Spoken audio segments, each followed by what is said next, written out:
अस्सलाम वालेकुम, खुश आमदीद, जी आयानू and a very warm welcome to our show city at 10 की पूरी टीम और आपके होस्ट शिराज पट की जानिब से आपको एक दफ़ा फिर वेलकम कहते हैं। अस्सलाम वालेकुम व रहमतुल्लाह। उम्मीद करते हैं कि आपके दिन की शुरुआत बहुत खूबसूरत हुई होगी। दोस्तों, इस वक्त जो भरोसा होता है ना इस जिंदगी के अंदर, जो ट्रस्ट होता है, that is the most expensive thing. और मुझे लगता है कि ये बहुत बड़ा गिफ्ट होता है जो एक शख्स किसी दूसरे शख्स को दे सकता है।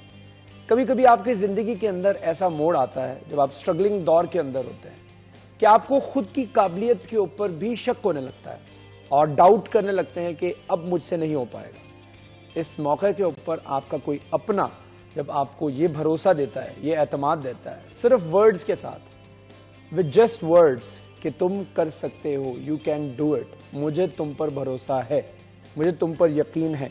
यकीन कीजिए, वो सिर्फ अल्फाज होते हैं जो आपकी जिंदगी के अंदर इतनी तब्दीली, इतनी मुस्बत तब्दीली, पॉजिटिव तब्दीली लेकर आते हैं कि आप जो अचीव करना चाह रहे होते हैं, आपको खुद पर यकीन भी नहीं होता कि आप वो अचीव कर पाएंगे। आपके किसी अपने के वो सिर्फ अल्फाज जो हैं वो आपको वो अचीव करने में आपकी हेल्प करते हैं, आपकी मदद करते हैं, और आपके लिए वो मंजिल, आपके लिए वो गोल, आपके लिए वो टारगेट जो है वो आसान हो जाता है सिर्फ और सिर्फ उन अल्फाज की वजह से जो आपके किसी अपने ने आपके ऊपर भरोसा, आपके ऊपर एतमाद रख के आपके साथ शेयर किया होता है। तो अपने इर्द गिर्द जरूर ऐसे पॉजिटिव माइंड्स रखिए जो आपको भरोसा दें, आपको यकीन दें, आपको मोटिवेट करें, और आपके जितने भी लाइफ के अंदर गोल्स हैं, जितने भी टारगेट्स आपने सेट किए हुए हैं, वो आपको अचीव करने में आपकी कम से कम फिजिकली या फाइनेंशियली हेल्प नहीं कर सकते, तो कम से कम वो अल्फाज के साथ आपकी मदद जरूर करें, क्योंकि यही अल्फाज होते हैं जो कि आपको कामयाब भी करते हैं, और यही अल्फाज होते हैं जो आपको नाकाम भी बनाते हैं। इसी खूबसूरत बात के साथ दिन की शुरुआत करते हैं और चलते हैं। सबसे पहले मौसम की बात करेंगे टुडेज वेदर के इस सेगमेंट में। दर्जा हरारत की बात कर लेते हैं जी। आज कम से कम दर्जा हरारत 60 डिग्री सेंटीग्रेड रहेगा 7, और इसके साथ साथ ज्यादा से ज्यादा दर्जा हरारत 21 डिग्री सेंटीग्रेड रहेगा। बारिश का आज कोई इम्कान नहीं है, फोग है, धुंध है। तो अगर आप मोटरवे के ऊपर ट्रैवल कर रहे हैं, हाईवे इस्तेमाल कर रहे हैं, तो बी केयरफुल। खास तौर पर अगर आप जीटी रोड से ट्रैवल कर रहे हैं, क्योंकि मैंने नोट किया है गुज़िश्ता एक हफ्ते के अंदर फॉग इतनी ज़्यादा हुई है कि लोगों ने मोटरवे के से ज़्यादा जो है प्रेफर करना शुरू कर दिया कि वो जीटी रोड का इस्तेमाल करें, जीटी रोड पर ट्रैवल करें। और जीटी रोड पर जब आप ट्रैवल करते हैं, आपको रास्ते तो खुले मिलते हैं, लेकिन ख़तरा जू का तू होता है। तो उस खतरे को मिनिमाइज करने के लिए बहुत ज़्यादा ज़रूरी है फोग लैंप्स का इस्तेमाल करें गाड़ी में। अगर आप फोग लैंप्स का इस्तेमाल कर रहे हैं, वो भी येलो पट्टी के साथ करें, क्योंकि अगर येलो पट्टी आप इस्तेमाल नहीं करेंगे, वो एक पेपर सा आता है, वो नहीं लगाएंगे, तो आपको फोग में रास्ता नजर नहीं आएगा। Just to navigate it better way, आपको बहुत ज़रूरी है कि आप वो येलो जो एक कवर आता है फोग लैंप्स के ऊपर, हेड लैंप्स के ऊपर, वो ज़रूर इस्तेमाल करें। और दिन के औकात में कोशिश करें सफ़र करें, रात के औकात में सफ़र करने से गुरेज करें। मौसम जो है वो इंतहाई अनप्रेडिक्टेबल भी है, किसी दिन फॉग होती है, किसी दिन नहीं होती है। बहरहाल अल्लाह ताला हमारे लिए आसानी करे। बढ़ाते हैं प्रोग्राम को आगे और चलते हैं सालगिरह की तरफ। Today's birthday which is very important, because सालगिरह जो होती है, साल पूरा गुजर जाता है, जिसके बाद एक दिन ऐसा आता है कि जिस दिन वो शख्स जिसकी सालगिरह होती है वो अपनों के साथ, अपने रिश्तेदारों के साथ, अपने माँ बाप के साथ, अपने वालिदैन बहन भाइयों के साथ, दोस्तों के साथ उस दिन को सेलिब्रेट करते हैं। आज किसकी सालगिरह है, जो छोटा सा एक क्लिप देखिए, उसके बाद बता। सिटी 41 की टीम और शिराज भट्ट की जानिब से बर्थडे जो है बहुत बहुत मुबारक हो। शाहजन, उम्मीद करते हैं कि ज़िंदगी आपकी जो है वो खुशियों से भर जाए, अल्लाह ताला आपके लिए आसानियाँ पैदा करे, और आगे जो आपकी ज़िंदगी है वो आपके वालिदैन जो हैं आपकी बेहतर तरबियत करें, ताकि आप इस माशरे में एक पॉजिटिविटी फैलाने, एक मुस्बत सोच को फैलाने, एक मोटिवेशन को फैलाने का बाइस बन सकें। A very very happy returns of the day. आगे बढ़ते हैं, एक और सालगिरह हमारे स्क्रीन के ऊपर देख रहे थे, ये थी हरीम फातिमा, जिसकी आज सालगिरह। हरीम, आपको बहुत बहुत सालगिरह मुबारक हो। जन्मदिन पर आपके वालिदैन खास तौर पर बहुत ज़्यादा खुश होंगे, आपकी बहुत सारी पिक्चर्स बनाएंगे, ताकि जब आप बड़ी हो जाए तो आपको पिक्चर्स दिखाई जाए कि देखो तुम अपनी दूसरी या तीसरी सालगिरह पर कुछ ऐसी दिखती थी। तो ये तस्वीरें देखकर आपके चेहरे के ऊपर भी मुस्कुराहट आ जाएगी। तो इस दिन को याद रखने के लिए, मेमोरेबल बनाने के लिए, अपने हाफजे का हिस्सा बनाने के लिए पिक्चर जरूर लिया करें, ताकि कल को आपको ये दिन जब याद आए तो आपके चेहरे के ऊपर यही दिन जो है मुस्कुराहटें बखेरने का बाइस भी बने। आगे बढ़ाते हैं प्रोग्राम को और चलते हैं अब हमारे गेस्ट की तरफ स्टूडियो में हमारे गेस्ट हमें ज्वाइन कर चुके हैं, उनका तारुफ आपको करवाऊंगा। लेकिन उससे पहले मैं आपको बता दूं कि हमारे पाकिस्तान के अंदर एजुकेशन, पाकिस्तान के नहीं अंदर बल्कि पूरी दुनिया के अंदर एजुकेशन सिस्टम जो है वो बहुत ज्यादा वसी हो चुका है। एजुकेशन किस तरीके से हासिल की जा सकती है, और खास तौर पर अगर स्कूलिंग के हवाले से बात करें, कॉलेजेस के हवाले से बात करें, यूनिवर्सिटी लेवल के हवाले से बात करें, इसके साथ साथ एडिशनल एजुकेशन भी बहुत सारी आ चुकी हैं, जिसमें ई कॉमर्स करवाया जाता है, जिसमें आपको मुख्तलिफ ये ऑनलाइन कोर्सेज करवाए जाते हैं। तो बहुत ज्यादा ये एक वेग सी डेफिनेशन इसकी हो गई है। एजुकेशन है क्या बेसिकली, और किस तरीके से एजुकेशन हासिल की जा सकती है? क्या एजुकेशन का हासिल करना अपनी फाइनेंशियल स्टेबिलिटी के साथ जुड़ा हुआ है, या एजुकेशन हासिल करना इज समथिंग एल्स, और फाइनेंशियल अपने आप को फाइनेंशियली स्टेबल करना इज समथिंग एल्स? इसके ऊपर भी गुफ्तगू करेंगे। हमारे साथ हमारे गेस्ट मौजूद है, पहले उनका तारुफ मैं आपको करवा दूं। हमारे साथ मौजूद हैं अली नारू, जो कि हमारे रिपोर्टर हैं। Ali Naru, thank you so much for joining us. अस्सलाम वालेकुम। वालेकुम अस्सलाम। कैसे हैं आप? अल्हम्दुलिल्लाह। उनके साथ तशरीफ रखते हैं हमारे साथ जहांगीर अशरफ, जो कि हमारे सीनियर रिपोर्टर हैं, एजुकेशन की बीट देखते हैं। जहांगीर, अस्सलाम वालेकुम। कैसे हैं आप?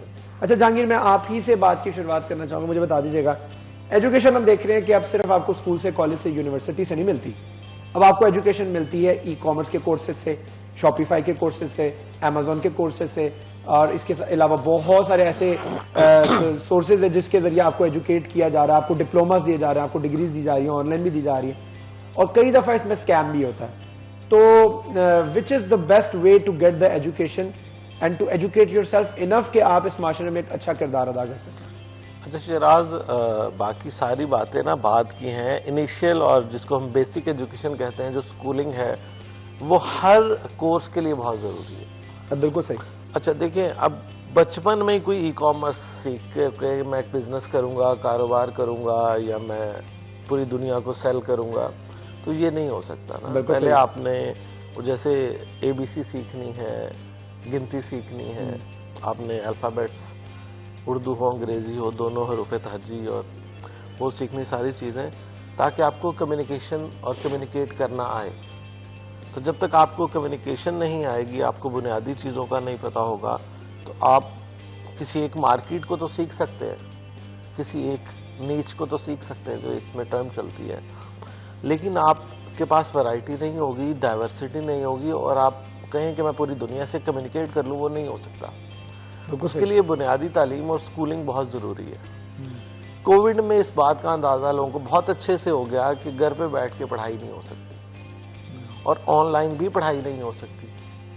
इसके लिए एक बाकायदा क्लासरूम का माहौल, और बच्चे को टीचर के पास जाना, और उसकी अम्ब्रेला के अंडर, स्कूल की अम्ब्रेला और फिर टीचर की अम्ब्रेला के अंडर रहकर ही वो कुछ सीख सकता है। घर में कभी भी वो जो हम कहते हैं ना, स्कूल का टाइमिंग 8 बजे हो, 8:30 हो, 9 बजे हो, कि 8 से 1 या 9 से 2 या जितना भी टाइम बने, वो 4-5 घंटे घर में बच्चे को टका के आप बिठा ही नहीं सकते। उसकी बुनियादी तौर पर जो तालीम के साथ साथ तरबियत का हम लफ्ज़ इस्तेमाल करते हैं ना, वो ये तरबियत हो रही होती है उसकी, कि आपने अगर किसी चीज़ को करना है तो उसमें आपको टाइम देना पड़ेगा, टिक के बैठना पड़ेगा, कंसिस्टेंसी होगी। ये नहीं हो गया कि इस महीने स्कूल चले गए, अगले महीने के हम नहीं जा रहे, और 1 माह बाद दोबारा हम स्कूल जा रहे हैं। तो कंसिस्टेंसी और आपको कंटिन्यूस एफर्ट और इस तरह की चीज़ें आपको स्कूलिंग में ही सिखा दी जाती हैं। आप इसको कंटिन्यू अपने अंदर, अब देखें बाज़ औक़ात वो 4-5 घंटे से ज़्यादा हैवी हो जाता है आपका बाकी जो 8-10 घंटे आप गुजारते हैं। एग्जैक्टली, ठीक है। बहुत कम लोगों में वो 4 घंटे ज़्यादा कारआमद हो पाते हैं कि जनाब उस रूटीन को वो पक्का कर लें कि मैं जनाब हर चीज़ का स्केड्यूल करूँगा। जैसे बहुत सारे पेरेंट्स, उन्होंने स्ट्रिक्टली कहा होता है कि खेलने का ये टाइम है, टीवी देखने का ये टाइम है, खाने का ये टाइम है, पढ़ाई का ये टाइम है।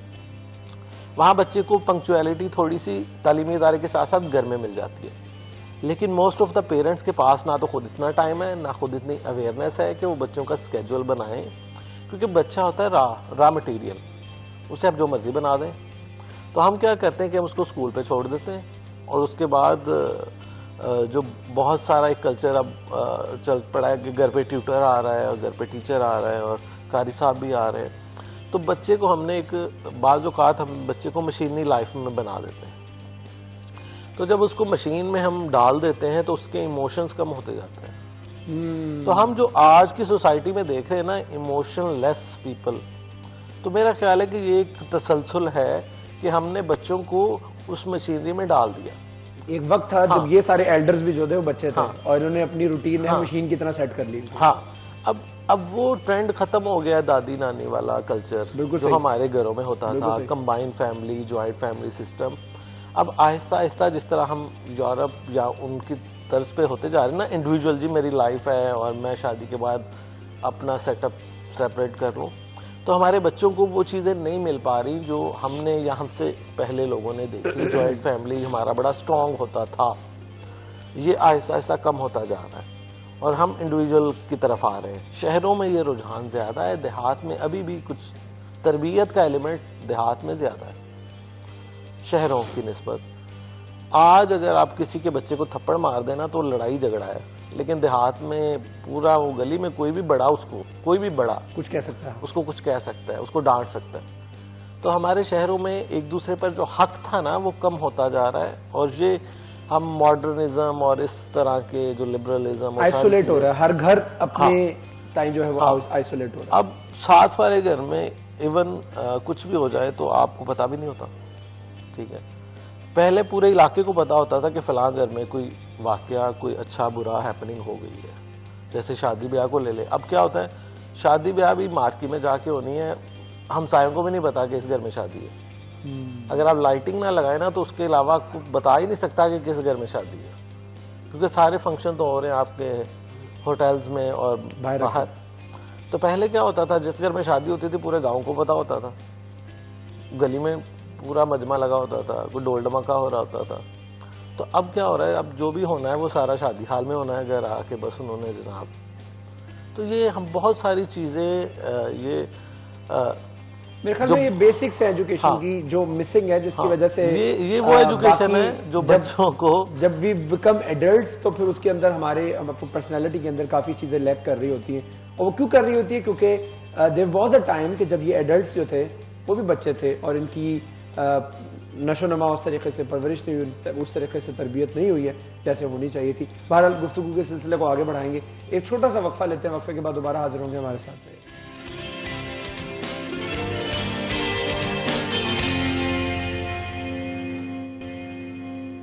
Welcome back ji, city at 10 में एक मरतबा फिर आपको खुश आमदीद। हमारे साथ जहांगीर अशरफ मौजूद हैं, अली नारू मौजूद है। गुफ्तगू कर रहे हैं हम एजुकेशन सिस्टम जो है उसमें बेहतरी किस तरीके से लाई जा सकती है। पॉजिटिव एजुकेशन हमें चाहिए, ख़ास तौर पर जो बच्चे की बुनियाद होती है उसके ऊपर हम बात कर रहे थे ब्रेक पे जाने से पहले। वो बुनियाद बड़ी मजबूत होनी चाहिए और बुनियाद मजबूत कैसे बनाई जा सकती है, अली नारू मुझे बताइएगा। अभी जहांगीर बता रहे थे कि बच्चों को हमने एक मशीन, एक साइकिल के अंदर डाल दिया हुआ और साइकिल की वजह से हमारे इमोशंस, हमारी जो पर्सनल ग्रोथ है ना वो खत्म हो गई है। हमने एजुकेशन को सिर्फ ले लिया है कि ये तुम्हारा पैटर्न है, this is how you have to spend your life. Matric तक ऐसे ही लाइफ चलती है। जब मैट्रिक तक चलती है तो बच्चा 16-17 साल की उम्र में इस हद तक वो फर्म हो जाता है इस चीज के ऊपर कि मैंने इस साइकिल के तहत ही चलना है। This is what my cycle is. No emotions, कोई करेज नहीं होती है, कोई उसके अंदर पर्सनल ग्रोथ नहीं होती है, कोई उसके अंदर एटिकेट्स उस तरीके से नहीं होते हैं। वो बस एक साइकिल के अंदर घूम रहा होता है और जिसकी वजह से वो दुनिया को एक्सप्लोर नहीं कर पाता है। और दुनिया को एक्सप्लोर करने से एजुकेशन आपको स्कूल देती है, लेकिन दुनिया को एक्सप्लोर करने से आपको तजुर्बा मिलता है, सारी बात है। तो आप इस मशीन और इस साइकिल के हवाले से क्या समझते हैं कि ये साइकिल वाकई में एक विशेष साइकिल है? शराज, बड़ा ही वैलिड क्वेश्चन है आपका और बड़ा बुनियादी सवाल है कि जो तालीम है, और जब हम अपनी तालीमी निज़ाम को देखते हैं या निसाब को देखते हैं तो बड़े दुख से कहना पड़ता है कि मेरा जो तालीमी निसाब है या निज़ाम है ये आज भी जदीद मुआशरों से कहीं पीछे है। और उस पर बढ़कर अफसोस ये है कि उनको तालीमी निज़ाम को चलने वाले, जो लेकर चलने वाले हैं, जो सिखाने वाले हैं, वो भी उसी जहनीत के मालिक हैं। जदीदियत हमारे अंदर अभी दूर दूर तक नहीं आई बिल्कुल सही। और हम अभी भी इन चीज़ों को सोच रहे हैं जो हमने करनी है। आज भी मेरा जो निसाब है वो सारे का सारा थ्योरी के ऊपर मुहित है, प्रैक्टिकल ना होने के बराबर है। बच्चे आज भी हरूफ तहज्जी को ऊपर से ऐसे पढ़ते तो हैं, उसको महसूस नहीं कर सकते। टॉयज़ हमारे यहाँ पर ना होने के बराबर हैं, और जो चीज़ें, जो जदीद तालीम का निसाब है या जो आलात हैं वो अभी तक हमारी स्कूलिंग में नहीं है, और जिनको मुयस्सर हैं वो बच्चों का हम फ़र्क वाज़े देख लेते हैं कि जब मैट्रिक के बाद इनकी दौड़ लगती है आपस में, किसी यूनिवर्सिटी में एडमिशन लेना है, किसी मुकाबले के इम्तिहान में पार्टिसिपेट करना है, तो वो बच्चा कोसों आगे होता है पहले ही, क्योंकि तालीमी निज़ाम एक जैसा नहीं है, निसाब एक जैसा नहीं है, मौके एक जैसे मुयस्सर नहीं आ रहे हैं। फिर दो तरफा कम्युनिकेशन नहीं है मेरी तालीम में, एक ऑर्डर जैसा माहौल है कि जो टीचर ने कह दिया वही होगा, आगे से जो बच्चे की राय है, जो तलबा की राय है वो कंसीडर नहीं की जाती। एक ऐसा माहौल ही नहीं बनाया गया जहां पर हमने तालीम को आगे लेकर चलना है। वासिफ अली वासफ साहब का बड़ा मशहूर एक कौल है कि साइंस ने इंसान को बेरफ्त राह पर डाल दिया है जिसकी इंतहा कोई नहीं है। जिस माशरे ने उसकी इंतहा को समझा है, उसको एक स्ट्रक्चर में ढाल दिया है, वो माशरा तो आगे तरक्की करता जा रहा है। लेकिन जिस माशरे ने, हमारे माशरे में बिलखसूस, जहां पर उसकी इंतहा कोई नहीं है, कैसे हमने जो गैजेट्स हैं उनका यूज़ करना है, कैसे आलात का यूज़ करना है, कैसे चीज़ों को लेकर चलना है, वो माशरा बेरा रवी का शिकार होता जा रहा है। अब यहां पर जब हम स्कूलिंग की बात कर रहे हैं, तालीम की बात कर रहे हैं, तो हम कितना देखते हैं कि बच्चों को कितना प्रैक्टिकल वर्क करवाया जाता है, किस जमात में जाकर वो खुद के प्रोजेक्ट तैयार करते हैं। मैं देखता हूं कि सुबह के औकात में कोई प्राइवेट स्कूल है तो उसके बाहर बच्चे आ रहे हैं, उनके हाथ में प्रोजेक्ट पकड़े हुए हैं, उन्होंने कुछ बनाया हुआ है। काफ़ी अरसे तक मैं जिस स्कूल, सरकारी स्कूल में अगर हम बात कर लें, तो मैं यही समझता रहा हूं कि दुनिया को जो है वो एक ग्लोब नहीं बल्कि एक सीधा रास्ता है जिसपे अमेरिका चल के यहां पर पाकिस्तान आता है, यहां पर आता है, और बाद में पता चला कि दुनिया गोल है, एक ग्लोब है जिसके सर्कल में जापान अमेरिका के ज्यादा पास है, हता कि हमें देखने में आता था कि ये काफी आपस में दूर है। तो प्रैक्टिकल तालीम की जो दूरी है, हम उन चीज़ों को, मुशाहिदात को, तजर्बात को जो हम जामियात में जाके करते हैं, उन छोटी छोटी चीज़ों को अगर हम स्कूलों में करना शुरू कर दें तो कहीं की कहीं बेहतरी आ जाए। अब अलमिया ये है कि इन चीज़ों को तब्दील करने के लिए, इनमें बेहतरी लाने के लिए हम इक़दाम क्या कर रहे हैं। हमारे जो वज़ीर मुशीर हैं, जो मुतल्लिका हुकाम हैं, जिनके हाथों में एजुकेशन है, जिनके हाथों में ये पूरा का पूरा निज़ाम दिया हुआ है, माजरत के साथ वो खुद उसके अहल नहीं है, उनके पास विजन नहीं है, उनके पास तालीमी विजन नहीं है कि हमने आगे 5 साल में अपना जो तालीमी प्रोग्राम है वो कहां पर लेकर जाना है, हमारे बच्चे कहां पर होंगे।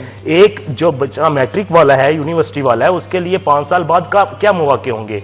बेजा हम कोर्सेज करवाते जा रहे हैं, हमारी अपनी यूनिवर्सिटीज देख लें, यहां पर 1 से 128 डिग्रियां, 88 डिग्रियों में पीएचडी हो रही है जी, 50 डिग्रियों में पीएचडी हो रही है। वो पीएचडी वाले सारे के सारे बेरोजगार। अगर आप पीएचडी करवा रहे हैं तो आप ये क्यों नहीं सोच रहे कि बाद में उनकी जॉब कहां से आनी है। आप ऐसे प्रोग्राम क्यों नहीं लेकर आ रहे, ऐसे कोर्सेज क्यों नहीं लेकर आ रहे जिनको माशरे में जरूरत है, जो लोगों को चाहिए कोर्सेज। हमने एक चीज की है, अब एक बंदा है उसने उर्दू में पीएचडी कर रखी है, 10-20 बंदों ने कर रखी है, नौकरी आएगी, सीट आएगी एक बंदे की, तो आपने 10 बंदों को क्यों करवाई। अच्छा, ये भी एक बड़ा अलमिया है जहांगीर। हमने देखा था, आपको याद होगा हमारे दौर में जब मास कम्युनिकेशन एक पीक पे चला था तो सारे ही मास कम्युनिकेशन कर जी, flow, go with the flow. फिर एमबीए हमने देखा था, एमबीए का एक दौर चला था और एमबीए, सारे एमबीए करके टाइयां लगा के, कोट पैंट पहन के और बैंक्स की जॉब वाली लाइन में खड़े हुए थे। तो ये एक बैंड वैगन वाला सिस्टम जो है, इसने, मुझे लगता है इसने भी बड़ा मसला पैदा किया है एजुकेशन सिस्टम के अंदर। शिराज, बुनियादी मसला है कैरियर काउंसलिंग ना होने का हमारे स्कूल्स में। अब बच्चा जो है वो मैट्रिक तक उसे कोई लाइन क्लियर नहीं होती कि मैं आगे क्या करूं। उसे सिर्फ 1, 2, 4 नजर आते हैं कि एफएससी या आईसीएस। और आज चूंकि कंप्यूटर का दौर है तो हर बंदा आईसीएस की तरफ भाग रहा है। अब हमारा क्या है कि हर बंदा, हर बच्चा कंप्यूटर साइंस नहीं कर सकता, हर बच्चा साइंसेस की तरफ नहीं जा सकता, हर बंदा कॉमर्स का नहीं होता, उसका मेंटली अगर एनालिटिकल नहीं है, वो कैलकुलेशंस में माहिर नहीं है, तो वो आईकॉम करके क्या करेगा। अगर कोई सोशल इतना है कि वो एफए में जाना चाहता है, आर्ट्स में जाना चाहता है, तो हमारी सोसाइटी और हमारे पेरेंट्स सबसे पहला उसका रास्ता रोक देते हैं कि नहीं, आपने साइंस ही पढ़नी।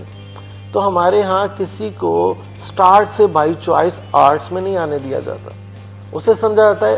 अब किसी के बच्चे को कह दें ना, कि किसी पेरेंट्स को कह दें कि आपका बच्चा आर्ट्स में बहुत अच्छा है, इसको साइंस छोड़ें, इसको मैट्रिक आर्ट्स के साथ करवा दें, तो वो, मैं कहता हूँ कि शायद वो गालियां निकाले टीचर को कि आप मेरे बच्चे को नालायक समझते हैं। तो ये हमारे यहाँ लायकी नालायकी को साइंस और आर्ट्स से नथी कर दिया गया था।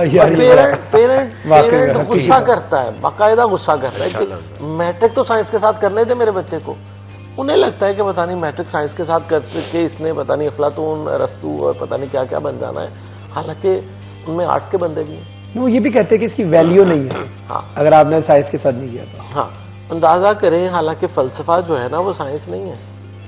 हाँ, ओहो, और हम कहते हैं कि पूरी दुनिया एक फलसफे पे चल रही है, ठीक है, और पूरी दुनिया में मैं समझता हूँ साइंस से ज्यादा जो ज्यादा पेइंग है वो आर्ट्स के शोबाजात है, ठीक है। अब इस वक्त देख ले आर्ट्स के, मैं बताता हूँ, जो शायर हैं मारूफ लाखों रुपया एक प्रोग्राम पे आने का लेते हैं, जो आपके सिंगर्स हैं वो लाखों रुपया एक इवेंट का लेते हैं, ठीक है। आपकी एडमिनिस्ट्रेशन वो साइंस में नहीं है। एडमिनिस्ट्रेशन के बंदे हाईली पेड होते हैं, पूरी दुनिया में सबसे हाईली पेड जॉब्स एडमिनिस्ट्रेशन की हैं, जो चीजों को कंट्रोल करते हैं, जो चलाते हैं निजाम को, ठीक है। आप एक एडमिनिस्ट्रेटर बन के आप एक हॉस्पिटल बनाएं प्राइवेट और उसमें सारे डॉक्टर रख लें अपने अंडर, तो कोई डॉक्टर मना करेगा कि मैं आर्ट्स वाले बंदे के नीचे जॉब नहीं करूंगा? ठीक है। तो यूनिवर्सिटीज में रजिस्ट्रार, एक उसको कस्टोडियन कहते हैं, वो पूरी यूनिवर्सिटी का कस्टोडियन है, वो मोस्टली आर्ट्स के बंदे होते हैं, एडमिनिस्ट्रेशन के बंदे होते हैं। देखिए ये हमारे जो दिमाग को ना कॉन्सेप्ट बना हुआ है, मैट्रिक साइंस के साथ ही करना है। अच्छा क्या होता है, आप गजट उठा के देख लें, मैट्रिक और इंटरमीडिएट, आपको लाइनें जो सप्लियों की नजर आएंगी ना वो साइंस में नजर आएंगी। उसकी वजह ये होती है कि बंदा कैपेबल होता है आर्ट्स का, वो जबरदस्ती उसको धकेला जाता है साइंस में, और साइंस में उससे परफॉर्म नहीं कर पाता। मैं खुद अपने पर्सनली ऐसे दोस्तों को जानता हूं कि जिन्होंने मैट्रिक किया था मेरे दौर में, वो हमारे साथ आगे चल नहीं सके क्योंकि उनको जबरदस्ती साइंस में डाल दिया गया। वो पहली दफा सप्लियां आई, दूसरी दफा सप्लियां, उन्होंने फिर सारे सब्जेक्ट जो है ना उसको छोड़ के उन्होंने आर्ट्स का, आर्ट्स में उन्होंने बड़े अच्छे नंबर लिए।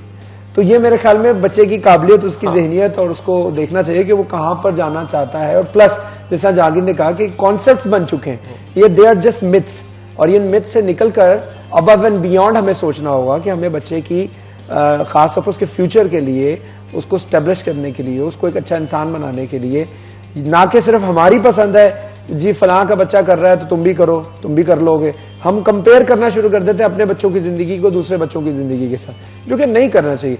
हर बच्चे की लाइफ के अंदर सेट ऑफ अपॉर्चुनिटीज और चैलेंजेस दूसरे बच्चे से मुख्तलिफ होते हैं। एक छोटा सा वक्फा, वक्फे के बाद दोबारा हाजिर होंगे, हमारे साथ रहिए। वेलकम बैक जी, सिटी अटर्न में एक मरतबा फिर आपको खुशामदीद कहते हैं। हम गुफ्तगू कर रहे थे, हर बच्चे की जिंदगी के अंदर सेट ऑफ अपॉर्चुनिटीज और चैलेंजेस मुख्तलिफ होते हैं दूसरे बच्चे से, लेकिन हम उनको एक ही तराजू में तोलना शुरू कर देते हैं। अगर उसका फलां का बच्चा कर सकता है तो फिर मेरा बच्चा भी कर सकता है। अगर फलां का बच्चा जो है वो साइंसेस के अंदर टॉप कर सकता है मैट्रिक के अंदर, तो मेरे बच्चे के अंदर क्या कमी है?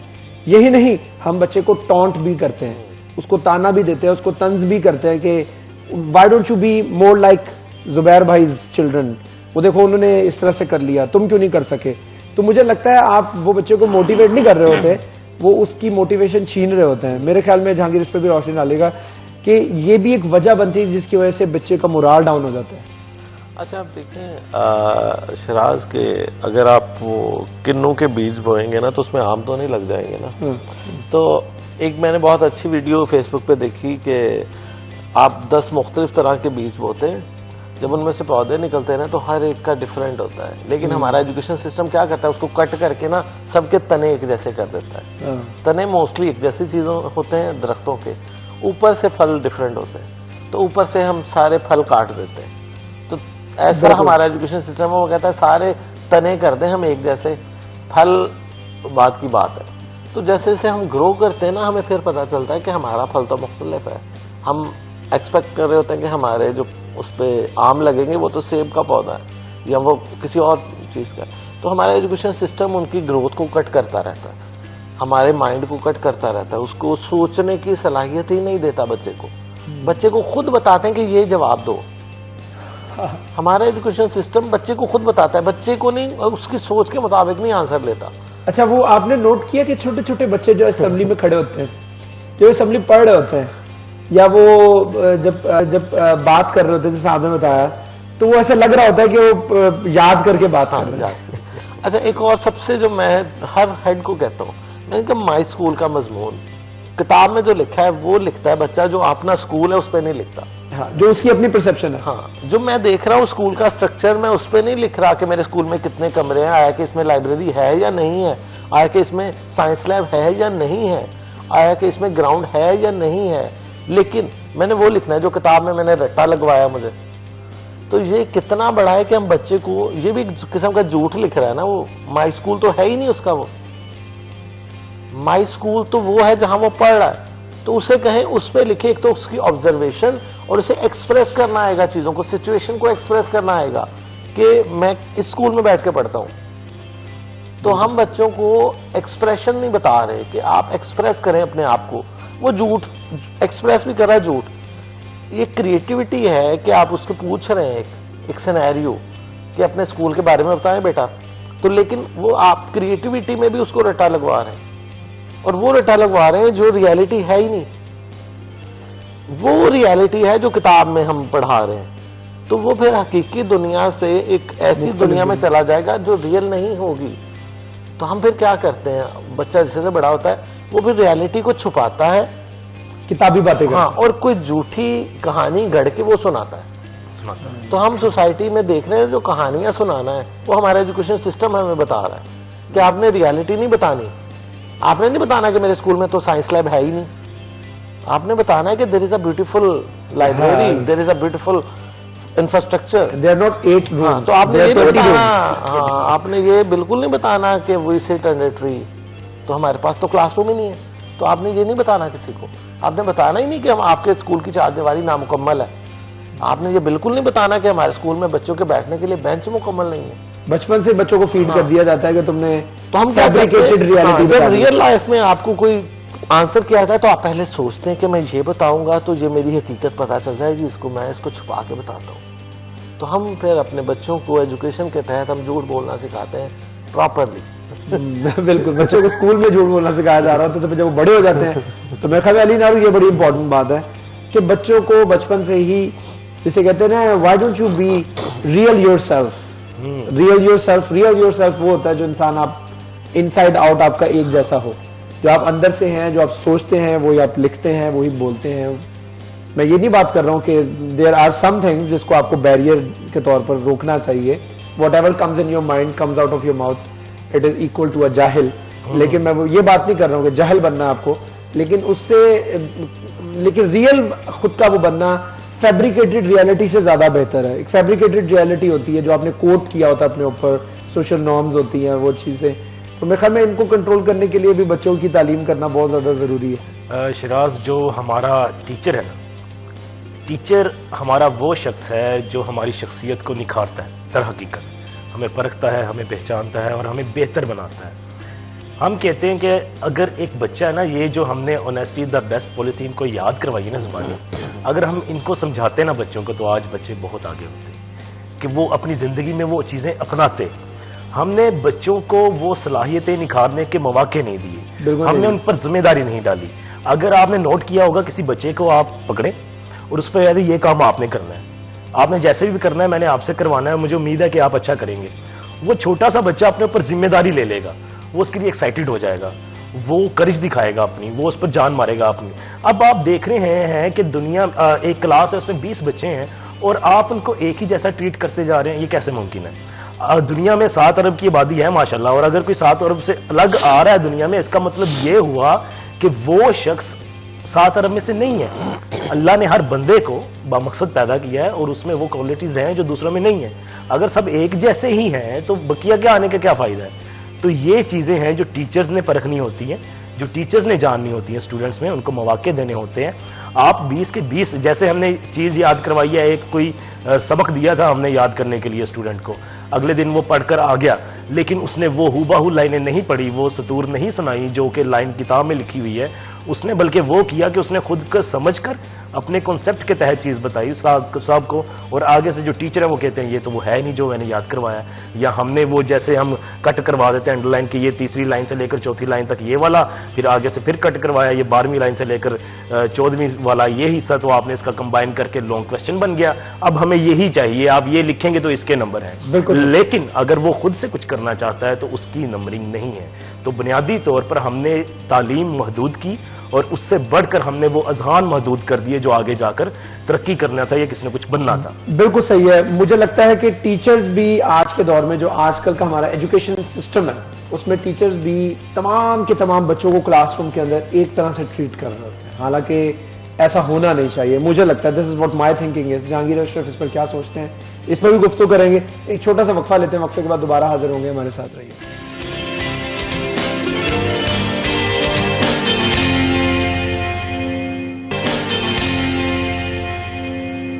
Welcome back ji. City at 10 में एक मरतबा फिर आपको खुशामदीद कहते हैं। हम गुफ्तगू कर रहे थे ब्रेक पे जाने से पहले कि टीचर्स भी आजकल क्लासरूम के अंदर हर बच्चे को एक ही पैरामीटर के तहत देख रहे होते हैं, एक ही क्राइटेरिया के साथ बच्चे को ले रहे होते हैं। हालांकि हर बच्चे का फैमिली बैकग्राउंड मुख्तलिफ होता है, उसकी ग्रूमिंग मुख्तलिफ होती है, उसकी अपब्रिंगिंग मुख्तलिफ होती है, उसकी मेंटेलिटी मुख्तलिफ होती है। कोई बच्चा बहुत ज्यादा क्विक लर्नर होता है, बहुत ज्यादा जल्दी सीख लेता है। कोई बच्चा थोड़ा सा स्लो ग्रोअर होता है, जो बहुत कम ग्रो कर रहा होता है लेकिन वो राइट डायरेक्शन में ग्रो कर रहा होता है। और तीसरी कैटेगरी होती है जो बिल्कुल डेड बच्चा होता है। उसको किस तरीके से रखना है, उसको क्या सबसे पीछे बिठाना है या सबसे आगे बिठाना है।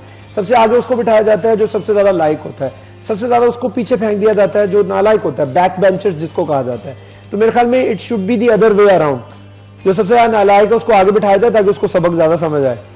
अच्छा, ये शिराज वही बात है कि बच्चा 7 सब्जेक्ट में अच्छा होगा और एक में पुअर होगा, तो हम उस एक पे तवज्जो देते देते वो 7 भी उसके बिगाड़ देते हैं। बिल्कुल ऐसे ही। तो हमारा यही है कि आप लाइक बच्चा जो माशाल्लाह पहले ही खुद पे फोकस कर रहा है, तवज्जो कर रहा है, उसको प्रायोरिटी दे के, और जब किसी को नजरअंदाज करेंगे तो वो मजीद अपने आप को समझेगा, यार टीचर तो मुझ पर फोकस ही नहीं करता, छोड़ो, ये क्या काम करने की चीज है कि टीचर ने तो मुझे अप्रिशिएट ही नहीं करना। क्योंकि टीचर उसको जिस दिन वो काम कर भी लेगा उसको अप्रिशिएट नहीं करेगा। हालांकि उसकी अप्रिसिएशन वो लायक बच्चों से ज्यादा बनती कि यार ये तो बड़ा एवरेज सा था, जिसने आज अच्छा काम किया है। उसकी अप्रिसिएशन ज्यादा जरूरी है। हम क्या करते हैं, जो नालायक बच्चा है ना, वो अच्छा काम भी कर ले तो उसको नजरअंदाज करते हैं। ये हमने देखा है एजुकेशन सिस्टम में। अच्छा, दूसरी बात जो टीचर की तरफ से कही जाती है कि जी हमारा एग्जाम सिस्टम ऐसा है जिसने हमें बाउंड किया है कि हम हर बच्चे को एक जैसा ट्रीट करें और एक जैसा सिलेबस पढ़ाएं और उसको 1 से 100 तक जो गिनती है ना वो हम रटा दें कि जनाब यही 100 क्वेश्चन आने पेपर में, यही सिलेबस है, यही किताब है। अब जब से मल्टीपल चॉइस क्वेश्चन आया है उसमें क्या होता है कि आपकी सोचने की सलाहियत तो वैसे ही खत्म हो गई। 4 ऑप्शन तक है, ऑप्शन आ गई आपके पास सामने। वो आपको फौरी मेमोरी जिसकी अच्छी होगी ना, जिसने वो किताब में पढ़ा होगा, इवन मैथ की कैलकुलेशन किए बगैर आप आंसर उसका दे देते हैं, क्योंकि आपने वो पहले से देखा हुआ है, आपकी मेमोरी में आ गया कि इसका ये जवाब मैंने देखा था। आपने उसकी कैलकुलेशन नहीं करनी, आप उससे सॉल्व नहीं करना प्रॉब्लम को, याद करना है कि इसका जवाब ये है।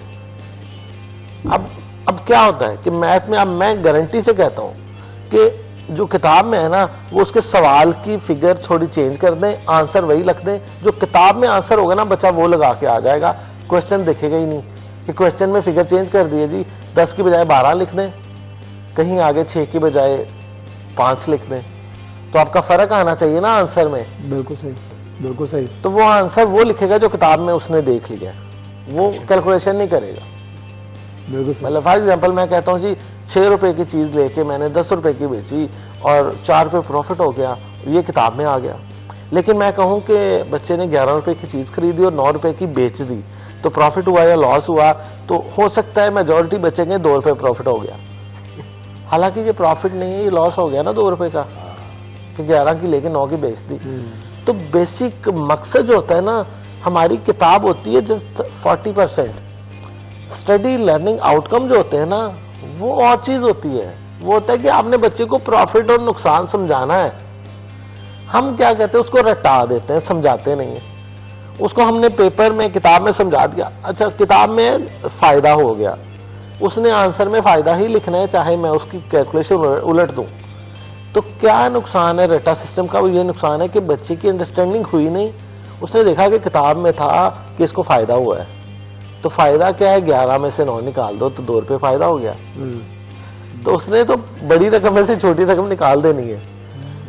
तो ये प्लस माइनस और ये एनालिटिकल थिंकिंग हमारे बच्चों को इसीलिए नहीं आती कि हमने बच्चों को रट्टे पे लगा दिया और बच्चे ने खुद से, जैसे एग्जांपल मैंने माई स्कूल वाली दी कि हमने बच्चे को सोचने देना ही नहीं है। हमने बच्चों को जवाब लिख के दे देने कि ये जवाब है, अपने से नहीं आपने सोच के लिखना, अपनी सोच को घर छोड़ के आओ। बिल्कुल सही। तो हमारा टीचर भी क्या करता है, उसको पेपर पैटर्न के मुताबिक चीजें रटा देता है। आपने सुना होगा टेस्ट सेशन जो बच्चे अटेंड करते हैं जी, उनके नंबर बड़े अच्छे आते हैं। वो 10 बार जब आपने रट्टा लगा कि उसमें से गुजर जाना है, गो थ्रू हो जाना है, आपका पेपर सामने आते ही 60 नंबर का पेपर आपने आंखें बंद करके कर देना है। बल्कि आपके 61 नंबर आ जाने उसमें। मतलब मैं गारंटी से कहता हूं कि वो बच्चा कभी फेल नहीं होगा, क्योंकि उसका रट्टा इतना लगवा दिया आपने। लेकिन आउट ऑफ द बॉक्स उससे कुछ क्वेश्चन पूछ के देख ले, उसने वेलोसिटी एक्सेलरेशन बड़ी रट्टे लगा के मारी हुई है, उसकी तारीफें। लेकिन उससे पूछ लें कि एक क्रिकेटर जब बैट को हिट करता है तो उसकी बॉल जो है 45 के एंगल से जाएगी तो कितना दूर जाके गिरेगी, उसको पता ही नहीं चलेगा कि वेलोसिटी एक्सेलरेशन स्पीड का आपस में रिलेशन क्या है। तो लेकिन उसने फिजिक्स में पढ़ा है कि वेलोसिटी एक्सेलरेशन और स्पीड क्या होती है, लेकिन इनका आपस में इंटरलिंक नहीं पता। जब मैं उसको, जैसे एओ लेवल्स में होता है, वो इसी तरह क्वेश्चन देते हैं कि क्रिकेट ने हिट किया बैट ने बॉल को तो वो कितनी दूर जाके गिरेगी, आपको वो एंगल बता देते हैं। आपको फिर पता होना चाहिए इसकी स्पीड ये है, वेलोसिटी ये है, तो इतना दूर जाके डिस्टेंस ये गिरेगी। प्रैक्टिकल क्या है उसका? हाँ, जिसको प्रोजेक्टाइल मोशन कहते हैं। तो ये हमने सिर्फ पढ़ के रट्टे लगवा दिए डेफिनेशन। मैं ये क्वेश्चन दे दूं पेपर में तो मेरा बच्चा कहेगा आउट ऑफ सिलेबस आ गया मुझे। बिल्कुल सही। हम किताब की अबारत से हटके एक हमने एक फेंस बना दिया है और एक आउटलाइन ड्रॉ कर दी है कि इससे बाहर नहीं जाना, इसके अंदर ही सोच रखना। सिर्फ उसको हेर फेर करे ना आधा दो शुमार के, तो बच्चा कहेगा आउट ऑफ सिलेबस आ गया। हाँ, बिल्कुल ऊपर नीचे कर दे, हालांकि चीज वही होगी। हाँ, ठीक है। तो मेरे ख्याल में फिर सवाल को समझना बहुत जरूरी होता है। अगर सवाल भी आपने लगता है कि वही सवाल थोड़ा किसी और एंगल में लिख देंगे, बच्चा नहीं समझ पाएगा, वो कहेगा आउट ऑफ सिलेबस है। हाँ। तो ये बहुत ज्यादा जरूरी है। मुझे अली नारू ये बताइएगा कि बच्चों की तालीम के अंदर सबसे ज्यादा जरूरी होता है कि माँ बाप और टीचर्स की सबसे बड़ी रिस्पॉन्सिबिलिटी मैं समझता हूँ है कि उसकी तरबियत कैसे की जानी चाहिए। टीचर जो पढ़ाते हैं वो सिर्फ सिलेबस से आउट ऑफ सिलेबस जाते नहीं हैं। जिस तरह से अभी जहांगीर ने बताया कि उनका माइंड वैसे कंस्ट्रक्ट कर दिया जाता है कि वो उस एक डगर, इस एक सोच, इस एक रोड से ज्यादा आगे बढ़ नहीं पाते हैं। तो यही होता है फिर आगे चलकर हम बच्चे प्रोड्यूस नहीं कर रहे होते, बच्चे जो आगे चलकर वो सिर्फ एक जिसे कहते हैं मजदूर की जिंदगी गुजारने के काबिल होते हैं। अगर वो बिजनेस भी करेंगे तो बिजनेस में उस तरह से एक्सेल नहीं करेंगे। तो दो किस्म के बच्चे होते हैं। एक वो होते हैं जिनको 99 मार्क्स मिलते हैं तो वो कहते हैं यार मेरा 1 मार्क्स कम क्यों आया यार ये, और वो उस एंजाइटी के अंदर वो डिप्रेशन में चले जाते हैं। और दूसरी किस्म के बच्चे फिर बनते हैं वो जिनके 40 40 आते हैं और वो बड़े खुश हो रहे थे कि लो जी वो पास हो गया, एटलीस्ट मैं पास हो गया। तो किस तरह का, कहाँ पे एक बच्चा जो हम समझते हैं, आप समझते हैं अपनी पर्सनल एक्सपीरियंस के तहत, तजुर्बे के तहत, कि कौन सा बच्चा जो परफेक्ट होता है? शिराज, मुझे अच्छी तरह याद है, चूंकि मैं टीचिंग के शोबे के साथ वाबस्ता भी रहा हूँ, तो अल्हम्दुलिल्लाह कुछ ऐसे टीचर्स हमें भी मुयस्सर आए जिन्होंने तालीम को तालीम नहीं बल्कि हमारे लिए एक फन बनाया और हम मुतजस्सिस होते थे। तो आज के क्लासरूम जो है वो मुतजस्सिस नहीं है, स्टूडेंट्स मुतजस्सिस नहीं है क्लासेस में जाने के लिए। मुझे याद है जब हम उर्दू पढ़ते थे ना, कोई गजल आ गई, कोई नज्म आ गई, तो हमारे असाजा कहा करते थे कि ये टॉपिक है, इसके ऊपर आप कुछ कोई भी शेर बना दो, अपना कोई भी शेर बना दो।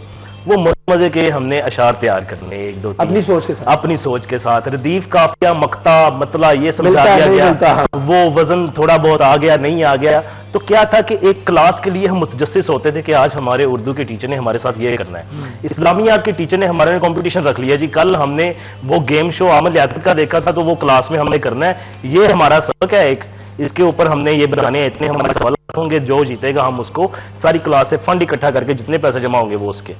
हम क्या है जी मुतजस्सिस है, कल हम पूरे का पूरा लेसन पढ़ रहे हैं अच्छे से कि इसमें से कोई भी सवाल होगा मैंने अपनी टीम को लीड करना है, हमने जीतना है। वो पूरे का पूरा लेसन एक शौक में ही मैंने तैयार कर लिया, एक जस्तुजू में तैयार कर लिया, इसको विन करना है।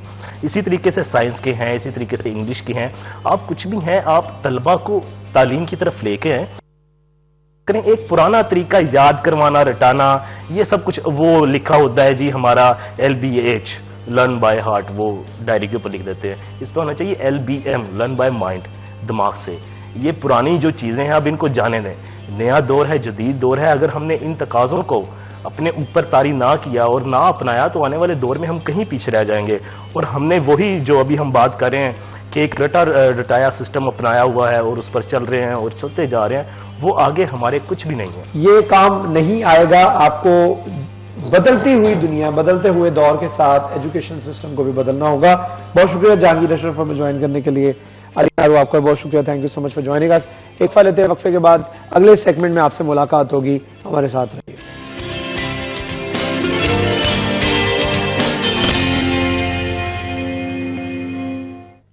Welcome back ji. City at 10 में एक मरतबा फिर आपको खुश आमदीद कहते हैं और बढ़ाते हैं प्रोग्राम को आगे और चलते हैं अगले सेगमेंट की तरफ। लेकिन अगले सेगमेंट पे जाने से पहले हम बात करेंगे आज के भाव, आज के रेट्स, आज की रेट लिस्ट के मुताबिक सब्जियों, फ्रूट्स और इसके साथ साथ चिकन, गोश्त, मटन, इसकी कीमतें क्या रहेंगी, ये जानते हैं आज के भाव के इस सेगमेंट में।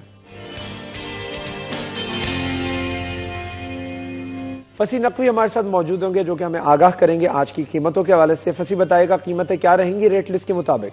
जी बिल्कुल, फैसलाबाद मार्केट कमेटी की जानिब से बरोज मंगल की रेट लिस्ट जारी कर दी गई है और ऊंची उड़ान के बाद अब ब्रायलर मुर्गी के जो रेट हैं वो वापस आ रहे हैं और देखा जाए तो 14 रुपये सस्ता होकर ब्रायलर मुर्गी का जो गोश्त है वो 494 रुपये से 480 रुपये हो चुका है। और इसी तरह आलू वगैरह तो बदल के 68 रुपये पर कायम है। प्याज अपनी साहब का कीमत 132 रुपये पर कायम है। टमाटर 26 रुपये कमी के बाद 154 से 128 रुपये पर आ चुका है। अदरक चाइना वगैरह तो बदल के 290 रुपये फी किलो में दस्तियाब है। लहसुन चाइना 25 रुपये इजाफे के बाद 595 से 620 रुपये हो चुके हैं। सब्ज मिर्च साहब का कीमत पर कायम है, 150 रुपये फी किलो है। फूल गोभी वगैरह तो बदल के 55 रुपये पर कायम है। घिया कद्दू 10 रुपये कमी के बाद 75 से 65 रुपये पर कायम है।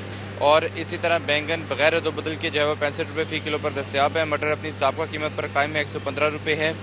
शिमला मिर्च वगैरह तो बदल के 230 है। गाजर 2 रुपये इजाफे के बाद 36 से 38 रुपये हो चुकी है। फलों की तरफ देखा जाए तो सेब काला कल्लू 240, केला 130 रुपये फी दर्जन है। अनार कंदारी वगैरह तो बदल के 410 रुपये है। चकोतरा 200, अमरूद 100, अंगूर टाफी 240 और इसी तरह किन्नू अव्वल जो है वो साबका कीमत पर कायम है, 230 रुपये है। फ्रूटर माल्टा जो है वो 155 रुपये फी किलो के ऊपर दस्तियाब है। देखा जाए तो फल और सब्जियों की कीमतों में रद्द-बदल रिकॉर्ड किया गया है, जबकि अहम बात यह है कि ब्रायलर मुर्गी का जो गोश्त है वो खासा महंगा था, वो सस्ता हो चुका है। बहुत शुक्रिया जी। फसी नकवी हमारे साथ मौजूद थे जो कि हमें आगाह कर रहे थे आज के रेट्स के हवाले से। बढ़ाते हैं प्रोग्राम को आगे और चलते हैं हमारे स्पेशल गेस्ट की तरफ। हमारे गेस्ट हमारे साथ स्टूडियो में मौजूद हैं, उनका तारुफ मैं आपको करवा देता हूं, उसके बाद हम मौजू के ऊपर आएंगे। उस मौजू से रिलेटेड जितने भी मसाइल हैं उसके ऊपर भी गुफ्तगू करेंगे और उसके साथ साथ उनके हल की तरफ भी जाएंगे। हमारे साथ मौजूद हैं मियां जफर इकबाल साहब जो कि हमारे साथ विराजमान है। मियां साहब अस्सलाम वालेकुम। अस्सलाम। आप सीएनजी से लेकर फिर chamber of small traders and small industries का सफर कैसा रहा, मुझे पहले ये बताएगा, क्योंकि आप ग्रुप लीडर हैं chamber of small traders and small industries के। लेकिन ये सफर आपका बहुत पहले स्टार्ट हुआ और सीएनजी से रियल स्टेट से होता हुआ फिर स्मॉल इंडस्ट्री, ये पूरा सफर कैसे रहा, मुझे थोड़ा सा बताइएगा। कब आपने अपनी ट्रेड पॉलिटिक्स के अंदर कदम रखा था और कौन सा सन था और किस एक्सीडेंटली आए थे या शौक से आना चाहते थे? सबसे पहले तो तमाम नाज़रीन को अस्सलाम वालेकुम। सिटी 41 का शुक्रिया। शायद मैं एक्चुअल बिजनेस में आया था 1986 में और जो बिजनेस पॉलिटिक्स है उस वक़्त गुलाम अहमदाबाद का एक बाज़ार है, सदर बाज़ार, बड़ा मशहूर बाज़ार है, तो वहीं मेरा ऑफिस होता था। वहीं से हमने बिजनेस पॉलिटिक्स शुरू की थी। वहाँ पे पहले एक अंजुमन ताजरान जो थी गुलाम अहमदाबाद सदर बाज़ार, हमने वो बनाई थी और वहीं से मेरा सफ़र शुरू होता है जो बिज़नेस पॉलिटिक्स की जहाँ तक बात करें। उससे चलते चलते फिर मैं गुलिस्तान मार्केट रेलवे रोड 92 में आ गया, तो वहाँ आके फिर मार्केट के अंदर वहाँ पे हमारी तंजीम बनी, उसका मैं प्रेसिडेंट बना। तो फिर ये सिलसिला चलता रहा और ये जो सीएनजी का सफ़र है ये तो बहुत बाद में 2007 में आया था। हाँ। उससे पहले मैं एक तो ये जो अंजुमन ताजरान थी उसका सरगर्म कारकुन था। फिर मैं चैम्बर ऑफ कॉमर्स है उसके अंदर 2006 में मैं गालिबन एग्जेक्टिव मेंबर पहली दफ़ा वहाँ पे आया था। मेंबर थे उधर के? एग्जेक्टिव मेंबर था, हाँ जी, एग्जेक्टिव मेंबर आया था फिर मैं। लेकिन उससे पहले 2005 में दोस्तों की बारपुर जो है साथी थे चनाब क्लब में हमारा ग्रुप था, तो उनकी पुरजोर फरमाइश थी, उनकी जो कह लें सपोर्ट थी मुझे, और उन्होंने मुझे नॉमिनेट किया एग्जेक्टिव कमेटी मेंबर के लिए चनाब क्लब में। पहला इलेक्शन मैंने कंटेस्ट किया 2005 में, तो अल्हम्दुलिल्लाह वो मैंने विन किया। और उसके बाद चनाब क्लब के अंदर जो हमने इस्लाहात ला सकते थे वो लाए। अच्छा ये सब ये बताइएगा, ये chamber of small traders and small industries इसने कब जन्म लिया फैसलाबाद? ये एक्चुअल आपको पता है कि फैसलाबाद चैम्बर ऑफ कॉमर्स के अंदर 2009 में मैं senior vice president directive president के तौर पे भी परफॉर्म कर चुका, तो वहाँ पे काफ़ी हमारा दोस्तों के साथ लाइजन रहा। तो हमने वहाँ पे महसूस किया कि जो चैम्बर्स ऑफ कॉमर्स हैं उसके अंदर चूंकि दो तबकात ज़्यादा है, एक कॉर्पोरेट है, एक एसोसिएट है। एसोसिएट में ट्रेडर्स ज़्यादा आ जाते हैं, लेकिन प्रॉब्लम यह है कि कॉर्पोरेट के लोग जो हैं उनके पास टाइम भी होता है, उनके पास फंड्स भी होते हैं, जबकि ट्रेडर्स के पास वो चीज़ें नहीं होती। तो वहाँ पे हमने नोट किया कि जितनी भी स्कीमें गवर्नमेंट की बनती हैं या जो भी गवर्नमेंट फैसिलिटेट करती है उसका सारा फ़ायदा कॉर्पोरेट सेक्टर ले जाता है, जबकि हमारे ट्रेडर्स और स्मॉल इंडस्ट्री कॉटन इंडस्ट्री को उसका बिल्कुल 0-1% भी नहीं मिलता। तो लिहाजा वहीं पे हमने उस वक़्त जो है हमारा जो ट्रेड ऑर्गेनाइजेशन को कंट्रोल करते डायरेक्टर जनरल ट्रेड ऑफिस और मिनिस्ट्री ऑफ कॉमर्स के साथ लाइजन हुआ हमारा। हम चलते चलते वहाँ पे एक लॉ जो है एस्टेब्लिश कराने में कामयाब हुए। जब ट्रेड एक्ट आया, चूँकि ट्रेड एक्ट इससे पहले नहीं था, 2013 में पहली दफ़ा ट्रेड एक्ट जो है वो मंजूर हुआ है। ये पीपल्स पार्टी का दौर था, उस वक्त जरदारी साहब प्रेसिडेंट थे और ये जो इनके परवेज़ अशरफ साहब जो थे वो उस वक्त वज़ीर आज़म थे। लेकिन ये 2012 में इन्होंने असम्बली में पेश किया था और उसके बाद आई थिंक नवीद कमर साहब ने इसको पेश किया था। तो ये चलते चलते 2013 में जब ये कानून बन गया तो इसके बारे में पूरे पाकिस्तान में बहुत कम लोगों को आगाही थी कि ये एक्चुअल ट्रेड एक्ट के अंदर जो चैम्बर ऑफ स्मॉल ट्रेडर्स है वो पहली दफ़ा आप उसका लाइसेंस अप्लाई करने की आपको एलिजिबिलिटी मिली थी। तो अल्हम्दुलिल्लाह चूँकि मैं उसके साथ काफ़ी ज़्यादा एफिलिएटेड था, उनके साथ लाइजन में था जो हमारा director general trade organisation office था। तो जैसे ही वो लॉ मंजूर हुआ तो सबसे पहली एप्लीकेशन मैंने उसमें सबमिट की और अल्हम्दुलिल्लाह सबसे पहला लाइसेंस भी लेने का एजाज़ हमें हासिल हुआ। तो ये इस वक्त पाकिस्तान में 17 चैम्बर ऑफ स्मॉल ट्रेडर्स वजूद में आ चुके हुए हैं। तो अल्हम्दुलिल्लाह हम उसके बानी भी हैं और federation of Pakistan chamber of commerce के अंदर भी हमारा एक पूरा ग्रुप है जिसको मैं एज ए चेयरमैन लीड करता हूँ। और लगातार इस वक्त जब से हमारा 2000 चूँकि 2 साल के बाद एलिजिबिलिटी होती है किसी भी चैम्बर को अपना वोट राइट कॉस्ट करने का जो होता है इख्तियार होता है। तो 2015 से हमने पहला वाइस प्रेसिडेंट हमारा आया, उससे लेके आज तक जितने वाइस प्रेसिडेंट नॉमिनेट किए हैं मैंने खुद किए हैं अल्हम्दुलिल्लाह। अच्छा ये सब मैंने देखा है, फैसलाबाद शहर की बात कर रहा हूँ मैं, फैसलाबाद की ट्रेड पॉलिटिक्स बिजनेस पॉलिटिक्स के हवाले से बात करें तो फैसलाबाद के अंदर कई लीडर्स को डेजिग्नेशंस मिल जाते हैं लेकिन वो उस तरीके से परफॉर्म नहीं कर पाते, और कुछ होते हैं जिनके अंदर लीडरशिप क्वालिटीज होती हैं और जो फ्रंट फुट पर रह के खेलना जानते हैं, उनको पता है कि हमने रिप्रेजेंटेशन कैसे करनी है और हमने लोगों के मसाइल हल कैसे कराने। And I think you are one of them जिसने फैसलाबाद में ना सिर्फ अपने सेक्टर के बल्कि इसके साथ साथ आपके स्मॉल ट्रेडर्स एसएमई से जितने भी लोग जुड़े हैं आपने हमेशा उनकी आवाज़ उठाई है। मैंने आपको देखा है आला हुकाम के आगे खड़े होकर आपने बात की, जी हमारे ट्रेडर्स का ये मसला, हमारे ताजरों का ये मसला। तो मेरे ख्याल में ये इनबिल्ट होती है क्वालिटी या लोगों के मसाइल देखकर ये क्वालिटीज आ जाती हैं खुद के अंदर? शराज देखिए, सबसे पहली बात जो होती है ना, जो मैंने खासूसी तौर पे चैम्बर्स के अंदर देखा था, जो मैंने चैम्बर ऑफ कॉमर्स के अंदर देखा था, तो वहाँ पे जो भी बात होती थी वो अपनी ज़ात की हद तक की जाती थी या अपने इदारे के बारे में की जाती थी। मुख्तलिफ दोस्त जो भी वहाँ पे रिप्रेजेंट करते थे बात, वो सिर्फ ये कहते थे कि जी हमारा ये मसला है, इसको हल कर दे। वो एक ज़ाती मसले के तौर पे सामने आता था। जबकि जब आपके अंदर ये वसफ मौजूद हो कि आपने दूसरों के लिए काम करना है, दूसरों को फोकियत देनी है और इज्तिमाई काम की तरफ आपने फोकस करना है, तो यकीनन उसमें आपको इज्जत भी मिलती है, नेकनामी भी मिलती है और आप फिर उसी तरह लीड भी करते आगे बढ़ते जाते हैं जब आप दूसरों को लेके चलने का वसफ रखते हो। तो यही बात थी, मेरा शुरू दिन से यही कोशिश रही है कि मैंने कभी किसी भी फोरम पे खड़े होकर अपनी ज़ाती कोई ऐसा काम नहीं मांगा या ऐसी डिमांड नहीं की जिससे मेरी ज़ात को फ़ायदा होता हो। मैंने हमेशा कोशिश की है कि हमारे इज्तिमाई जो स्मॉल ट्रेडर्स के इश्यूज़ हैं, जो हमारे स्मॉल इंडस्ट्री के इश्यूज़ हैं, जो कॉटन इंडस्ट्री के इश्यूज़ हैं, उसको प्रमोट किया जाए और उनके मसाइल का हल दिया जाता है। हमें दो चीज़ें चलती हैं, हम मसाइल को उजागर करते हैं, मसाइल के बारे में शोर मचाते हैं कि ये मसला है, ये मसला है, लेकिन मसले का शोर मचाने से मसला हल नहीं होता। आप उसका हल दें। और बहुत से लोगों को मैंने देखा है कि वो सिर्फ और सिर्फ अपना वो एहतजाज रिकॉर्ड कराते हैं, ये बताते हैं कि हमें ये मसला है, ये मसला है, लेकिन कभी उसके हल की तरफ नहीं कोई गौर किया उन्होंने कि हमने हल भी तो तजवीज़ करके देना है कि आला हुकाम को जब तक आप अपना वो जो इशू है उसका हल नहीं बताएंगे कि ये हल कैसे होना है, तो वो उस पर वो गौर नहीं करेंगे, क्योंकि वो उससे सफ़र नहीं कर रहे होते, उनके लिए वो मसाइल कुछ मायने नहीं रखते। बिल्कुल सही कह रहे हैं आप। और आपको क्या लगता है फैसलाबाद के अंदर इस वक्त सनतकारों के जो छोटे, खासतौर पर जो कॉटेज इंडस्ट्री है, जो लोकल मैन्युफैक्चरर है, उसके सबसे ज्यादा दरीना मुतालबात, मसाइल क्या हैं? क्योंकि हमने 2024 तो गुजार लिया, हमने जैसा भी गुजार लिया, कहते हैं कि माजी के साथ जुड़े नहीं रहना चाहिए, आगे बढ़ना चाहिए।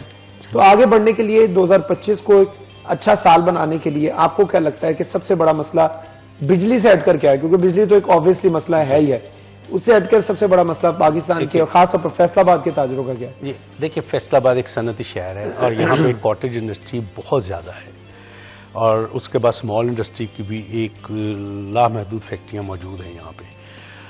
और किसी भी फैक्ट्री को चलाने के लिए बिजली तो आपने खुद कह दिया कि जाहिर है कि बिजली के ऊपर भी हमारी फेडरेशन ऑफ पाकिस्तान, खसूसी तौर पे हमारे एसएम तनवीर साहब और गौहर इजाज साहब ने मिलकर जिस तरह उसको फोकस किया हुआ है, जिस तरह उन्होंने उसको अय्या किया है, हर खुफिया मुआहदों को अय्या करके सामने लाए हैं और उसके ऊपर काम हो रहा है। और बहुत जल्द इंशाअल्लाह पाकिस्तानी तमाम आवाम को, ना सिर्फ इंडस्ट्री को, तमाम पाकिस्तानियों को उसकी खुशखबरी मिलने वाली है। अच्छा। उसके हम इंतजार में हैं कि किसी वक्त भी वो गवर्नमेंट अनाउंस कर देगी कि उसके अंदर अच्छा खासा फी यूनिट कॉस्ट नीचे आने वाली है। क्योंकि बहुत से मुआहदे इस वक्त तक मनसूख हो चुके हैं जिसपे अरबों रुपए का पाकिस्तान को जो ये आपके थ्रू हम खुशखबरी दे सकते हैं हमारे? जी बिल्कुल दे सकते हैं अल्हम्दुलिल्लाह।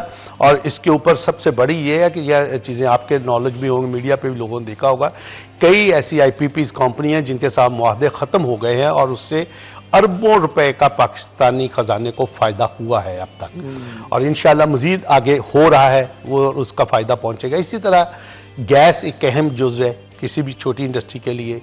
इस वक्त जो हमारे SME के खासकर जितने भी छोटे यूनिट हैं उनके गैस कनेक्शन मोस्टली डिस्कनेक्ट कर दिए गए हुए हैं कुछ 2-3 साल से और हमें गैस नहीं दी जा रही। गैस हमें कहा जाता है कि RLNG के रेट पे लेके जाओ और RLNG का रेट हमें फिजिबल नहीं, उससे बेहतर है कि हम LPG पे काम कर रहे हैं, LPG इस्तेमाल कर रहे हैं। लेकिन अफसोस है इस बात का कि जिस मुल्क की मईशत जो है वो जुड़ी हो छोटी सनत के साथ, क्योंकि आपकी एक्सपोर्ट कभी भी अकेले बड़ी इंडस्ट्री नहीं कर सकती जब तक छोटी इंडस्ट्री उसके जो वेंडर के तौर पे काम ना कर रही हो। तो इसलिए हमने बार बार ये कोशिश की है। इसी तरह हमने फेडबिक पे कोशिश की थी, मैं चूंकि बोर्ड डायरेक्टर था लास्ट ईयर, तो मैंने कोशिश की थी कि वहाँ पे एक SME जोन बन जाए, उस पर काम हुआ। लेकिन मुझे नहीं समझ आती कि हमारे चंद ब्यूरोक्रेट और कुछ हमारे जो सेक्रेटरी हजरात वहाँ पे बैठे हैं इस लाहौर में, वो उस पर क्यों उसके अंदर कदगन लगा देते हैं और उसको फिर वो अप्रूव किया हुआ जो बोर्ड का फैसला है उसको भी डिनाई कर जाते हैं। तो ये नहीं होना चाहिए। हमें भी ज़रूरत है फैसलाबाद के अंदर, चूँकि हमारी जो स्मॉल स्टेट बनी थी वो 1984 में 74 में गालबन बनी थी, ये जो सरगोदा रोड वाली, अब उसके अंदर की गुंजाइश नहीं है और फिर वो शहर के अंदर आ चुकी हुई है। अब हमें कुछ ऐसे एरियाज के अंदर स्मॉल इंडस्ट्रियल जोन बनाने हैं और गवर्नमेंट को चाहिए, गवर्नमेंट और पंजाब को, कि वो मुख्तलिफ जितने भी हमारे मेन रोड हैं, जैसे जंग रोड है, समुंदरी रोड है, सत्याना रोड है, शेखपुरा रोड है, इवन दो फेडमिक है, इन इलाकों के अंदर मुख्तलिफ जो ज़मीन पड़ी है गवर्नमेंट के पास, वहाँ पे उसको अनाउंस करके बाकायदा स्मॉल इंडस्ट्रियल स्टेट का दर्जा दे, ताकि वहाँ उस इलाके की इंडस्ट्री उस इलाके में अच्छा, मैंने भी ये महसूस किया है कि इंडस्ट्री को, स्मॉल इंडस्ट्री को जो है ना, उस तरीके से तवज्जो नहीं मिलती जिस तरह से मिलनी चाहिए। ये क्यों नहीं मिलती, क्या वजूहात है, इस पर भी गुफ्तगू करेंगे। छोटा सा वक्फा, वक्फे के बाद दोबारा हाजिर होंगे हमारे साथ। रहे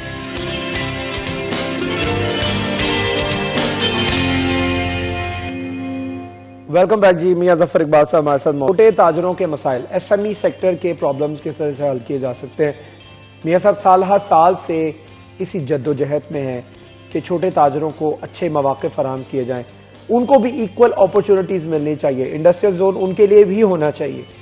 और मेरे ख्याल में as long as the revenue generation and tax collection is concern, तो छोटे ताजर सबसे ज्यादा मेरे ख्याल में क्वांटिटी में भी ज्यादा है, टैक्स जमा करवाने में भी ज्यादा है, बल्कि बिग फिशेस जो हैं वो टैक्स में समहाउ बचत कर लेती हैं अपनी, लेकिन छोटे ताजर जो है ना वो मेरे ख्याल में टैक्स नेट में भी बड़ा अच्छा इजाफा कर रहे हैं। और जिस तरह से आजकल एफबीआर बड़ी मुतहरिक हमें दिखाई देती है टैक्सेस के हवाले से, टैक्स कलेक्शन के हवाले से, तो मैं ख्याल फैसिलिटीज के हवाले से भी एसएमई सेक्टर को इक्वल अपॉर्चुनिटीज मिलनी चाहिए। क्या कहते हैं सवाल से? मैं समझता हूँ इक्वल से ज़्यादा मिलनी चाहिए। जैसे कि आपने खुद ही बता दिया कि आम ताजर जो है ज़्यादा टैक्स देता है कॉर्पोरेट सेक्टर से, क्योंकि कॉर्पोरेट सेक्टर के अंदर तो वो होता है कि जी इन्होंने कोई एनजीओ बना ली है, कोई हॉस्पिटल बना रहे हैं, ट्रस्ट बना लिया, उसमें डाल के अपने आप को कवर करते हैं। छोटा ताजर ये नहीं करता। छोटा ताजर लोन लेता है तो वो भी उसको अपनी इज्जत बहुत प्यारी होती है तो वो बैंक को वापस करता है, क्योंकि उसकी विश होती है कि मेरे घर के बाहर कोई रिकवरी वाला ना आए, वो ना आए, वो घर बेचे, गाड़ी बेचे, जेवर बेचे, कुछ भी खुदा न खास्ता अगर उसका कारोबार में कोई डिस्टर्ब हो जाए तो वो कुछ भी बेच के उसकी कोशिश होती है कि वो अपना कर्ज उतार दे। और जबकि कॉर्पोरेट के अंदर आपने देखा है कि वहाँ पे ये होता है कि जी वो बोर्ड डायरेक्टर रिज़ाइन कर देता है, तो वो कहता है जी मेरा तो अब इससे कंसर्न ही नहीं है, वो अदारा पड़ा है, वो जानो आप जाने। एनीवे ये तो बैंकों का इशू है, बैंकों की हद तक है, हमें इससे गर्ज नहीं। लेकिन हमें गर्ज ये है, देखिए मैं स्टेट बैंक ऑफ पाकिस्तान खासकर फैसलाबाद चीफ मैनेजर साहब का ममनून हूँ, इससे पेश रहो चीफ मैनेजर थे यहाँ पे, उनका भी ममनून हूँ कि हमारे साथ मिल के उन्होंने हमेशा एसएमई के लिए खसूसी फंड्स जनरेट किए और खसूसी स्कीमें लॉन्च करवाई। और उसका फ़ायदा ये हुआ कि आज देखें माशाल्लाह अब जो फेडरेशन ऑफ पाकिस्तान की कोशिशों से काइबर नीचे आ रहा है, इस वक्त 13% पे आ चुका है। उसमें भी एसएम तनवीर और हमारी पूरी टीम जो है, आतफ इकराम हमारा प्रेसिडेंट जो है फेडरेशन का, इन सब ने मिल के अपना रोल अदा किया है। उसका फ़ायदा 13% पे आया है। लेकिन हमने इससे पहले जो गवर्नमेंट के साथ मिलकर कुछ स्कीमें जो इंट्रोड्यूस करवाई थी, उसके अंदर सबसे अहम जो थी, एक तो 7% पे वज़ीर आज़म प्राइम मिनिस्टर का था, वो पहले 1 करोड़ था, अब वो 7.5 मिलियन का हो गया हुआ है। इस दौर में इन्होंने मौजूदा गवर्नमेंट ने इसको कम कर दिया, पहले बंद कर दिया था, जब हमने इस पर आवाज़ उठाई तो दोबारा उसको 7.5 मिलियन लोन जो है 7% 5 साल के लिए दिया जा रहा है। उसके अलावा एक साफ लोन के ऊपर था, वो भी 10 मिलियन था, जिसके अंदर कोलेटरल फ्री लोन जो है वो एक ऐसा कंसेप्ट था जिसके ऊपर पाकिस्तान के बैंक और जो साबिक़ इक़्तिदार लोग थे वो उसको हजम नहीं कर पा रहे थे कि ये कैसे कर सकते हैं। हमने उनको बार बार ये एहसास दिलाया कि देखें आज CNAC एक ऐसा इंस्ट्रूमेंट है आपके पास कि जब उसको ब्लॉक करते हो तो एक कारोबारी बंदे का सब कुछ बंद हो जाता है। तो लिहाजा आप इस चीज़ को मत देखो कि इसके पास कोलेटरल है या नहीं है, जब उसका कारोबार देखें कि वो कारोबार कर रहा है, अगर वो कारोबार कर रहा है तो उसको आप लोन दें। उसके ऊपर 10 मिलियन तक इन्होंने फंडिंग की है, वो भी अभी नई इन्होंने जो क्या साल आया है, शुरू हुआ है, उसमें अभी तक उसके फंड भी नहीं किए। हम बार बार स्टेट बैंक से रिक्वेस्ट कर रहे हैं कि उसको मज़ीद आगे एक्सटेंशन की जाए। वो 9% पे दिया जा रहा था, वो भी सब्सिडाइज रेट था। इसी तरह पंजाब गवर्नमेंट की तरफ से भी 10 मिलियन जो है 5% पे छोटे बिजनेसेस के लिए सपोर्टिंग फंड मिल रहा था, वो भी दिया जा रहा था। उस पर भी मेरी वज़ीर आला पंजाब से भी दरख्वास्त है कि वो उसको दोबारा बहाल करें, ना सिर्फ उसको बहाल करें बल्कि उसके अंदर उसकी लिमिट जो बढ़ा के 20 मिलियन करें, ताकि 2 करोड़ रुपया वो एक कारोबारी बंदे को मिल सके। और इस वक्त अगर आप देखें तो 22% से काइबर नीचे आके 13% पे आ गया। इसी तरह जो प्राइम मिनिस्टर लोन है 7% सब्सिडाइज वाला, उसको भी 4% पे आना चाहिए। अच्छा, मैं ये पूछना चाह रहा था कि जो इंटरेस्ट रेट कम हुआ है, अभी आप फोरकास्ट कर रहे थे भी कि अच्छी खबरें आ रही हैं बिजली के हवाले से, क्या काइबर रेट मजीद कम होने के वाले से और सिंगल डिजिट पे आने के वाले से भी खबरें आ रही हैं? जी अल्हम्दुलिल्लाह, ये हमारी पूरी कोशिश है जी। FPCCI के अंदर हमारा पूरा जो साथी दोस्त बैठे हैं हम भी तमाम चैम्बर्स जितने हैं, जैसे फैसलाबाद चैम्बर ऑफ कॉमर्स हो या चैम्बर ऑफ स्मॉल ट्रेडर हो या वुमेन चैम्बर हो, सब मिल के हम एक ही पेज पे हैं और हमारी कोशिश है कि ये जून से पहले 9% पे आ जाएगा इंशाल्लाह। अच्छा, जून से पहले? पूरा, हाँ जी, पूरा जून से पहले 9% तक इसको इंशाल्लाह। और मेरे ख्याल में अगर ये 9% पर आ जाता है तो बिजनेस के बड़े मौके पैदा हो जाएंगे और इन्वेस्टमेंट लोग अपनी जो बैंक में रख के बैठे हुए हैं वो भी निकलेंगी, भाई मार्केट में आएंगी। यकीनन देखें, जब भी पूरी दुनिया के अंदर आप देखें तो कारोबार जो है, जहाँ पे भी इंडस्ट्री और बिजनेस बूम पे जा रहे हैं, वो सब इसी वजह से है कि वहाँ पे काइबर रेट बहुत कम है, इंटरेस्ट रेट बहुत कम है। जब इंटरेस्ट रेट कम होगा तो यकीनन आपको हेल्दी एनवायरनमेंट मिलती है जिसके अंदर आप इन्वेस्टमेंट करते हो, कारोबार से पैसा कमाते हो। और उससे क्या होता है, जब आप कारोबार में इन्वेस्टमेंट करते हो तो उससे फिर आपको टैक्स जनरेट होता है।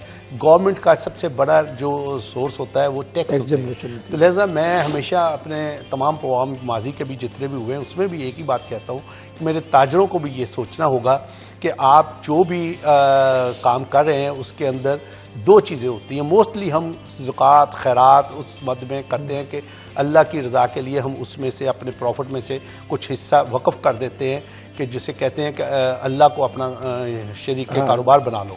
इसी तरह मैं समझता हूँ कि आपको कारोबार के अंदर गवर्नमेंट ऑफ जो आपकी हुकूमत होती है, स्टेट होती है, उसका भी हक बनता है।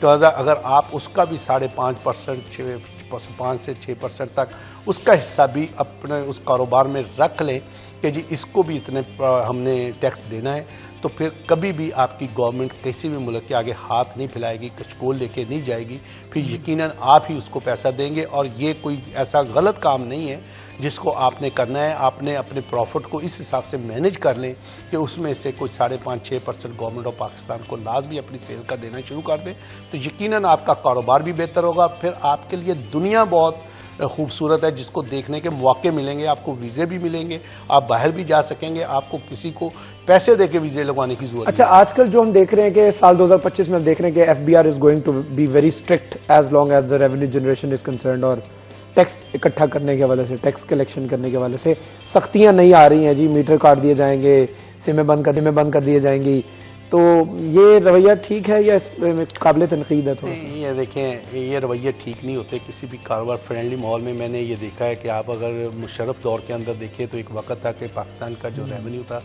वो बिल्कुल बहुत पुअर था कलेक्शन का तरीका। तो उस वक्त एक सर्वे शुरू हुआ, आर्मी के लोग आए, वो आए, फिर वो बात चलते चलते यहाँ पर आ गई। तो वो एक दफ़ा फिर वो जब फ्रेंडली माहौल, पहले उन्होंने सख्ती करने की कोशिश की, लेकिन जब वो फ्रेंडली आके तंजीमों से मिले, सर्वे किया, तो उससे वो जो हमारा रेवेन्यू है, जो टैक्स का कलेक्शन थी, वो कई गुना बढ़ गई उस वक्त। तो इसी तरह मैं समझता हूँ कि जब भी पिछले कुछ अरसे से मैं देख रहा हूँ कि जो हमारा FBR है उसका तो रवैया ताजरों के साथ दोस्ताना है। ये कहना, सख्तियां करने का अंदिया देना, ये अंदिया की हद तक नजर आता है। हाँ, वो लोग जो फ्रॉड करते हैं या गलत काम कर रहे होते हैं उनकी सरजश करना, हम भी उसके FBR के साथ खड़े हैं। लेकिन आप अगर इनको दोस्ताना माहौल में बिठा के कोई भी बात करें, मैं एक हमेशा बात करता हूं कि हम लोग एक फैसलाबाद का एक चनाब क्लब है जिसके अंदर आपको, मैं फिर दोबारा लफ्ज़ चनाब क्लब की तरफ आ जाता हूं, इसलिए कि वहाँ पे आप मेंबरशिप लेने के लिए ऑनर फील करते हैं और कई मिलियन रुपए दे के आप वो मेंबरशिप ले रहे हैं। इंटरव्यू हो जाए हमारा, मेंबरशिप ले रहे हैं ना।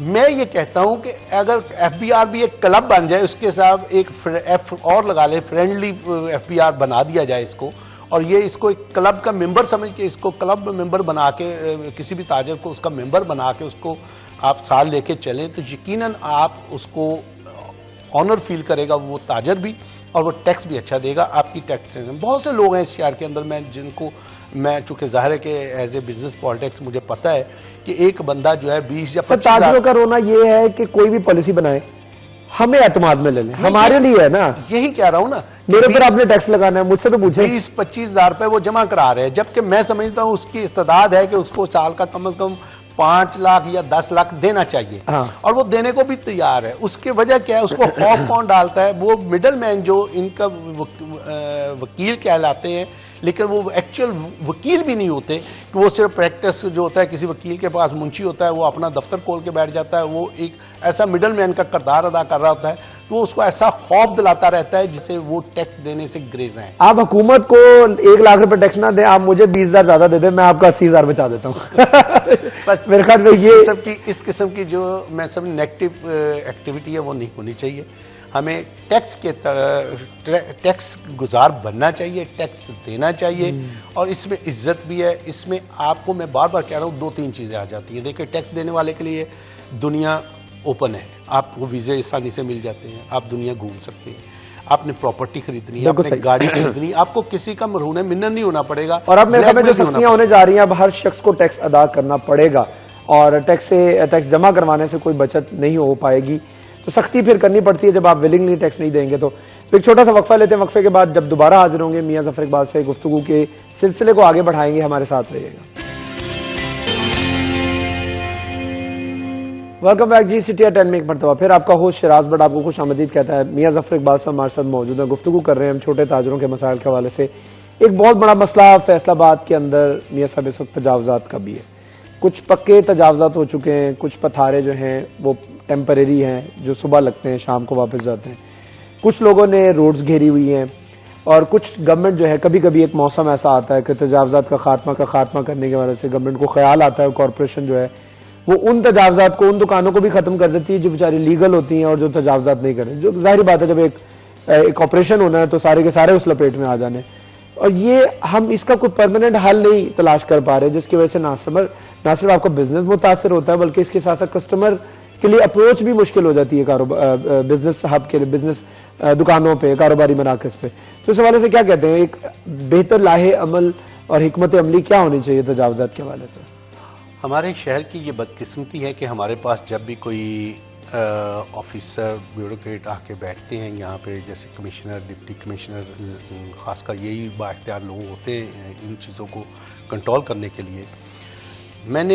अगर मैं माजी की तरफ जाऊँ तो 2007, 6, 7, 8, 9 में ऐसे ऑफिसर मौजूद थे यहाँ पे जिन्होंने शहर के लिए काम भी किया, और फिर आज हम उनको याद भी करते हैं। फिर नसीम सादिक साहब जब डीसीओ के तौर पे फैसलाबाद आए तो उन्होंने भी अपना रोल अदा किया। जब वो मजिस्ट्रेट थे तो उन्होंने भी किया। और तस्नीम नूरानी साहब का नाम हम नहीं भूले आज तक। वजह क्या थी कि उन्होंने वो तजावजात ख़त्म करने के साथ साथ उनका ऑल्टरनेट भी दिया था। उनको ये नहीं किया था कि अगर किसी का कोई नुकसान होता है या किसी का कारोबार वहाँ से ख़त्म होता है तो उन्होंने उसको ऑल्टरनेट जगह दी थी कि यहाँ पे आप ये कारोबार कर लें। वो उनको बाकायदा, वही मैं बार बार कहता हूँ कि हम हल की तरफ नहीं जाते, हम सिर्फ वावला करते हैं कि जी ये मसला है, ये मसला है, मसले को हल कैसे करना है। जैसे मैं आपको एक छोटी सी मिसाल दूँ, आप भी चैम्बर ऑफ कॉमर्स को अक्सर वहाँ जाते हैं, देखते हैं। कुछ अरसे से जब से ये एक्सप्रेस वे बनी है और उसका साथ एक्सप्रेस वे बनी है, और ख़ासकर ये जो कश्मीर ब्रिज बना है, अंडरपास बना है कश्मीर रोड वाला, जी जी, उस वक्त से लेके वहाँ पे वो जो एरिया कश्मीर पुल वाला चौक जो है वहाँ से लेके 4 चक वाले ब्रिज तक आप देखें कि वहाँ पे जो रहायशी हैं, जो हमने चैम्बर जाना होता है तो हम कई घंटे लाइन में लग के इंतज़ार करते हैं हमें रास्ता मिल जाए।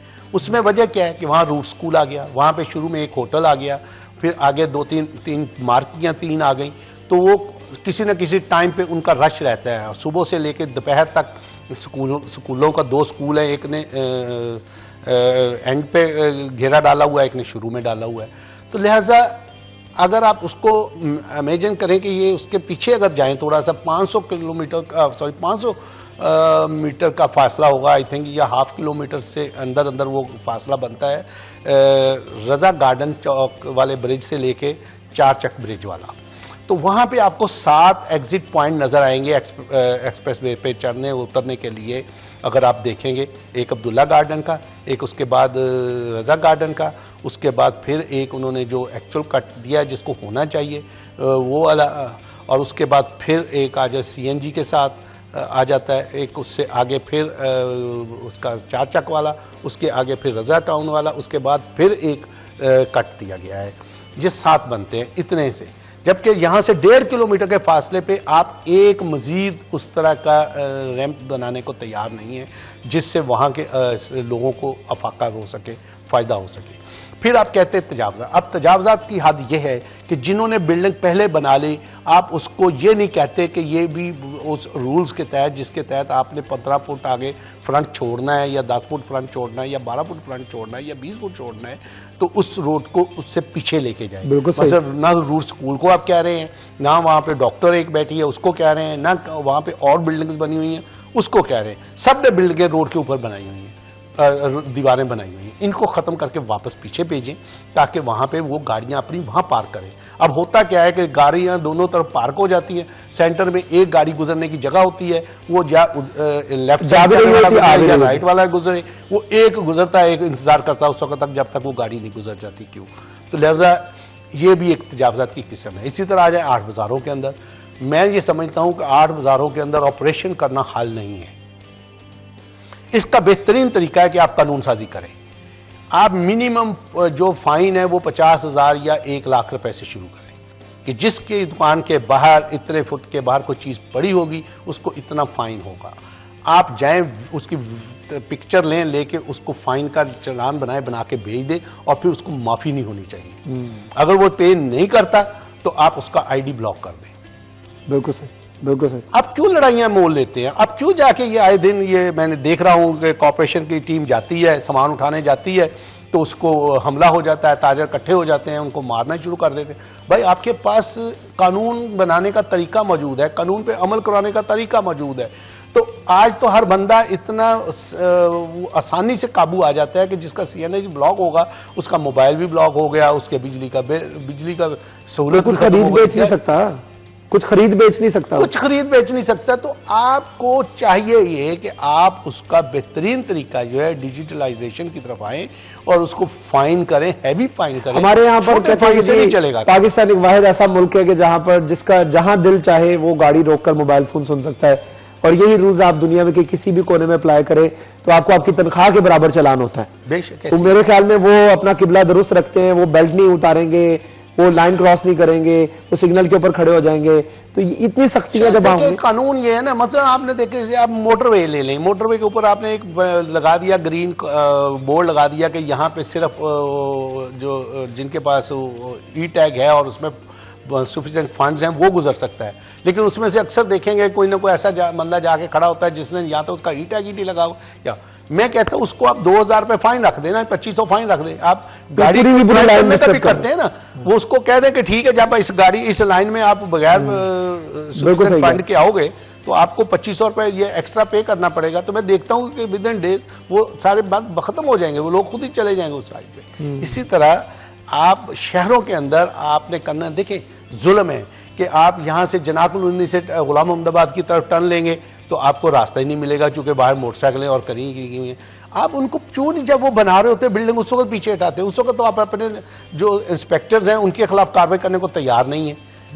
आज भी अगर आप इम्तियाज शहीद रोड के ऊपर जाएं तो दोनों तरफ अब वो कमर्शियल मार्केटें बढ़ रही हैं जो मदीना टाउन की हैं। अब इसी तरह बिस्मिल्लाह चौक की तरफ गुजरना मुहाल हो जाएगा। इतना खुला बाजार है कि यार अपनी दुकान अंदर खाली पड़ी है और बाहर आप सब्जियां लगा के बैठे हो, बाहर आप ठेले लगा के बैठे हो, चीजें लगाई हुई हैं, आप दुकान के अंदर चीज रख लो कि लोगों को वहीं भी नजर आएगी। जब पड़ी वहीं होगी तो वहीं आएंगे लोग। हाँ, जिसे खरीदने के लिए जाना वो दुकान के अंदर भी जाएगा। ये ज़हनी तौर पे बीमार लोग हैं हमारे कि ये नहीं, इनको एहसास, चुके उनकी तालीम भी इतनी नहीं होती और वो ठेले छाबड़ियां लगा के बैठे हैं मार्केटों में। लेकिन उनसे सिर्फ क्या है, उनको रोकने की बजाय उनसे भत्ता लिया जाता है हर महीने नहीं बल्कि रोजाना की बेस पे। एक बंदा जाता है, कॉपी पकड़ी होती है, पैसे लिख रहा होता है, हुकूमत या उनको गवर्नमेंट या फिर कॉरपोरेशन या इदारे अगर चाहें तो इसके ऊपर एक बेहतर लाहेअमल बना सकते हैं, एक प्रोसेस के तहत उनको चालान किया जाए। तो मेरे ख्याल में खुद गुंजाइश ऐसी रखते हैं कि ये करते भी रहें और साथ हमें पैसे भी मिलते रहें। तो ये मेरे ख्याल में एक सिस्टम है जिसको बेहतर होने की जरूरत है। एक छोटा सा वक्फा ले लेते हैं, वक्फे के बाद दोबारा हाजिर होंगे, हमारे साथ रहिए।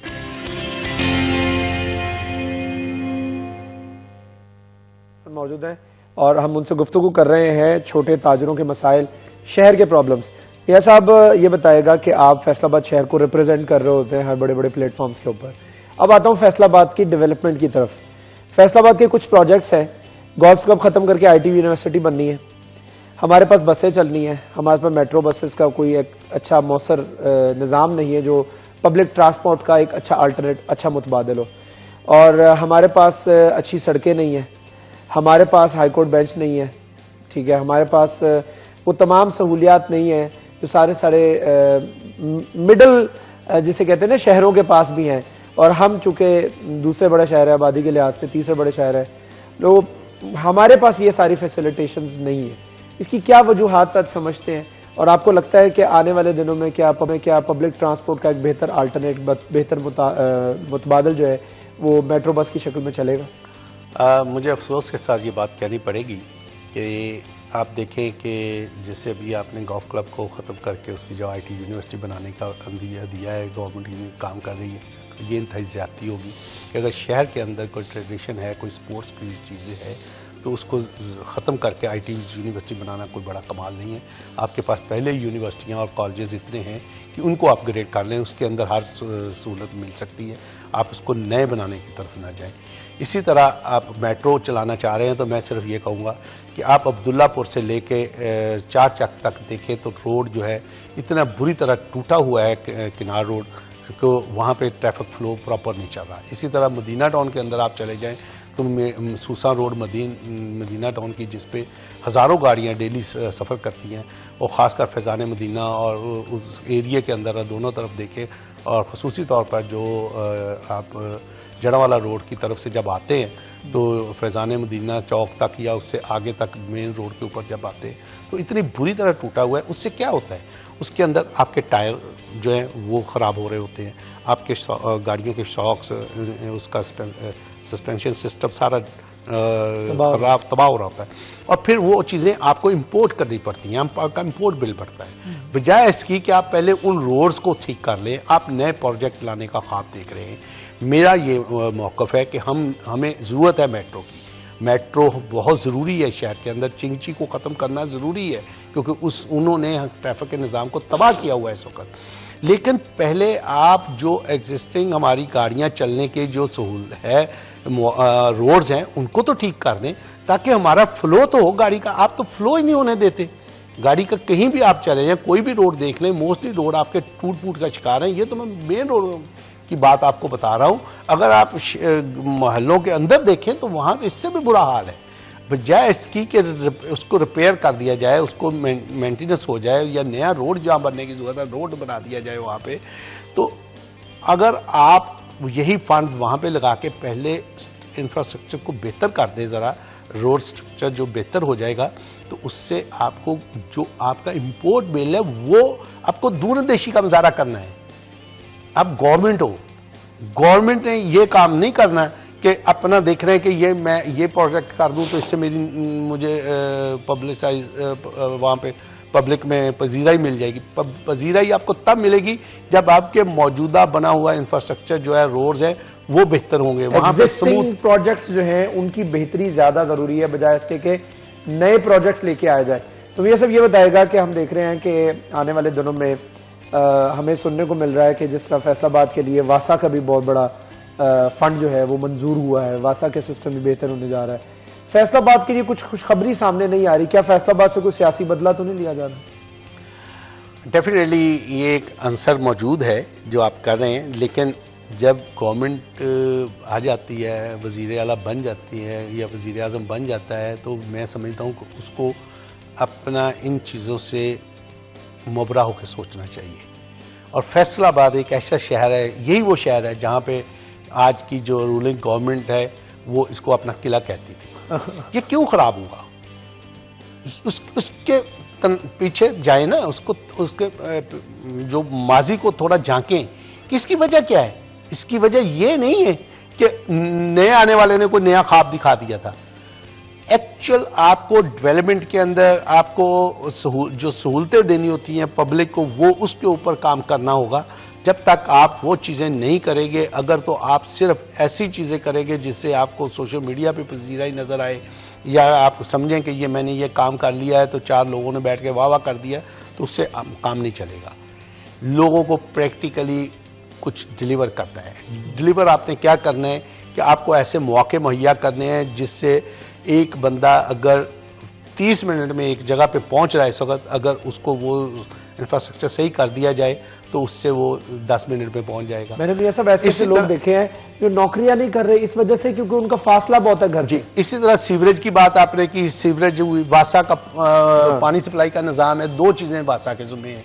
ना हमारा सीवरेज का सिस्टम इस वक्त ठीक है, जगह जगह पे आप देखेंगे कि वो जो मेन होल है उनके ढकने टूटे हुए हैं और रोड डिस्टर्ब हैं। और फिर इसमें अकेला वासा नहीं है, हमें ये भी क्लियर करना है, इसमें पीटीसीएल बराबर का मुजरम है। बिल्कुल, यहाँ पे हम अक्सर बात करते हैं और वो जब उसकी पता चलता है कि ये तो पीटीसीएल का मेन होल है।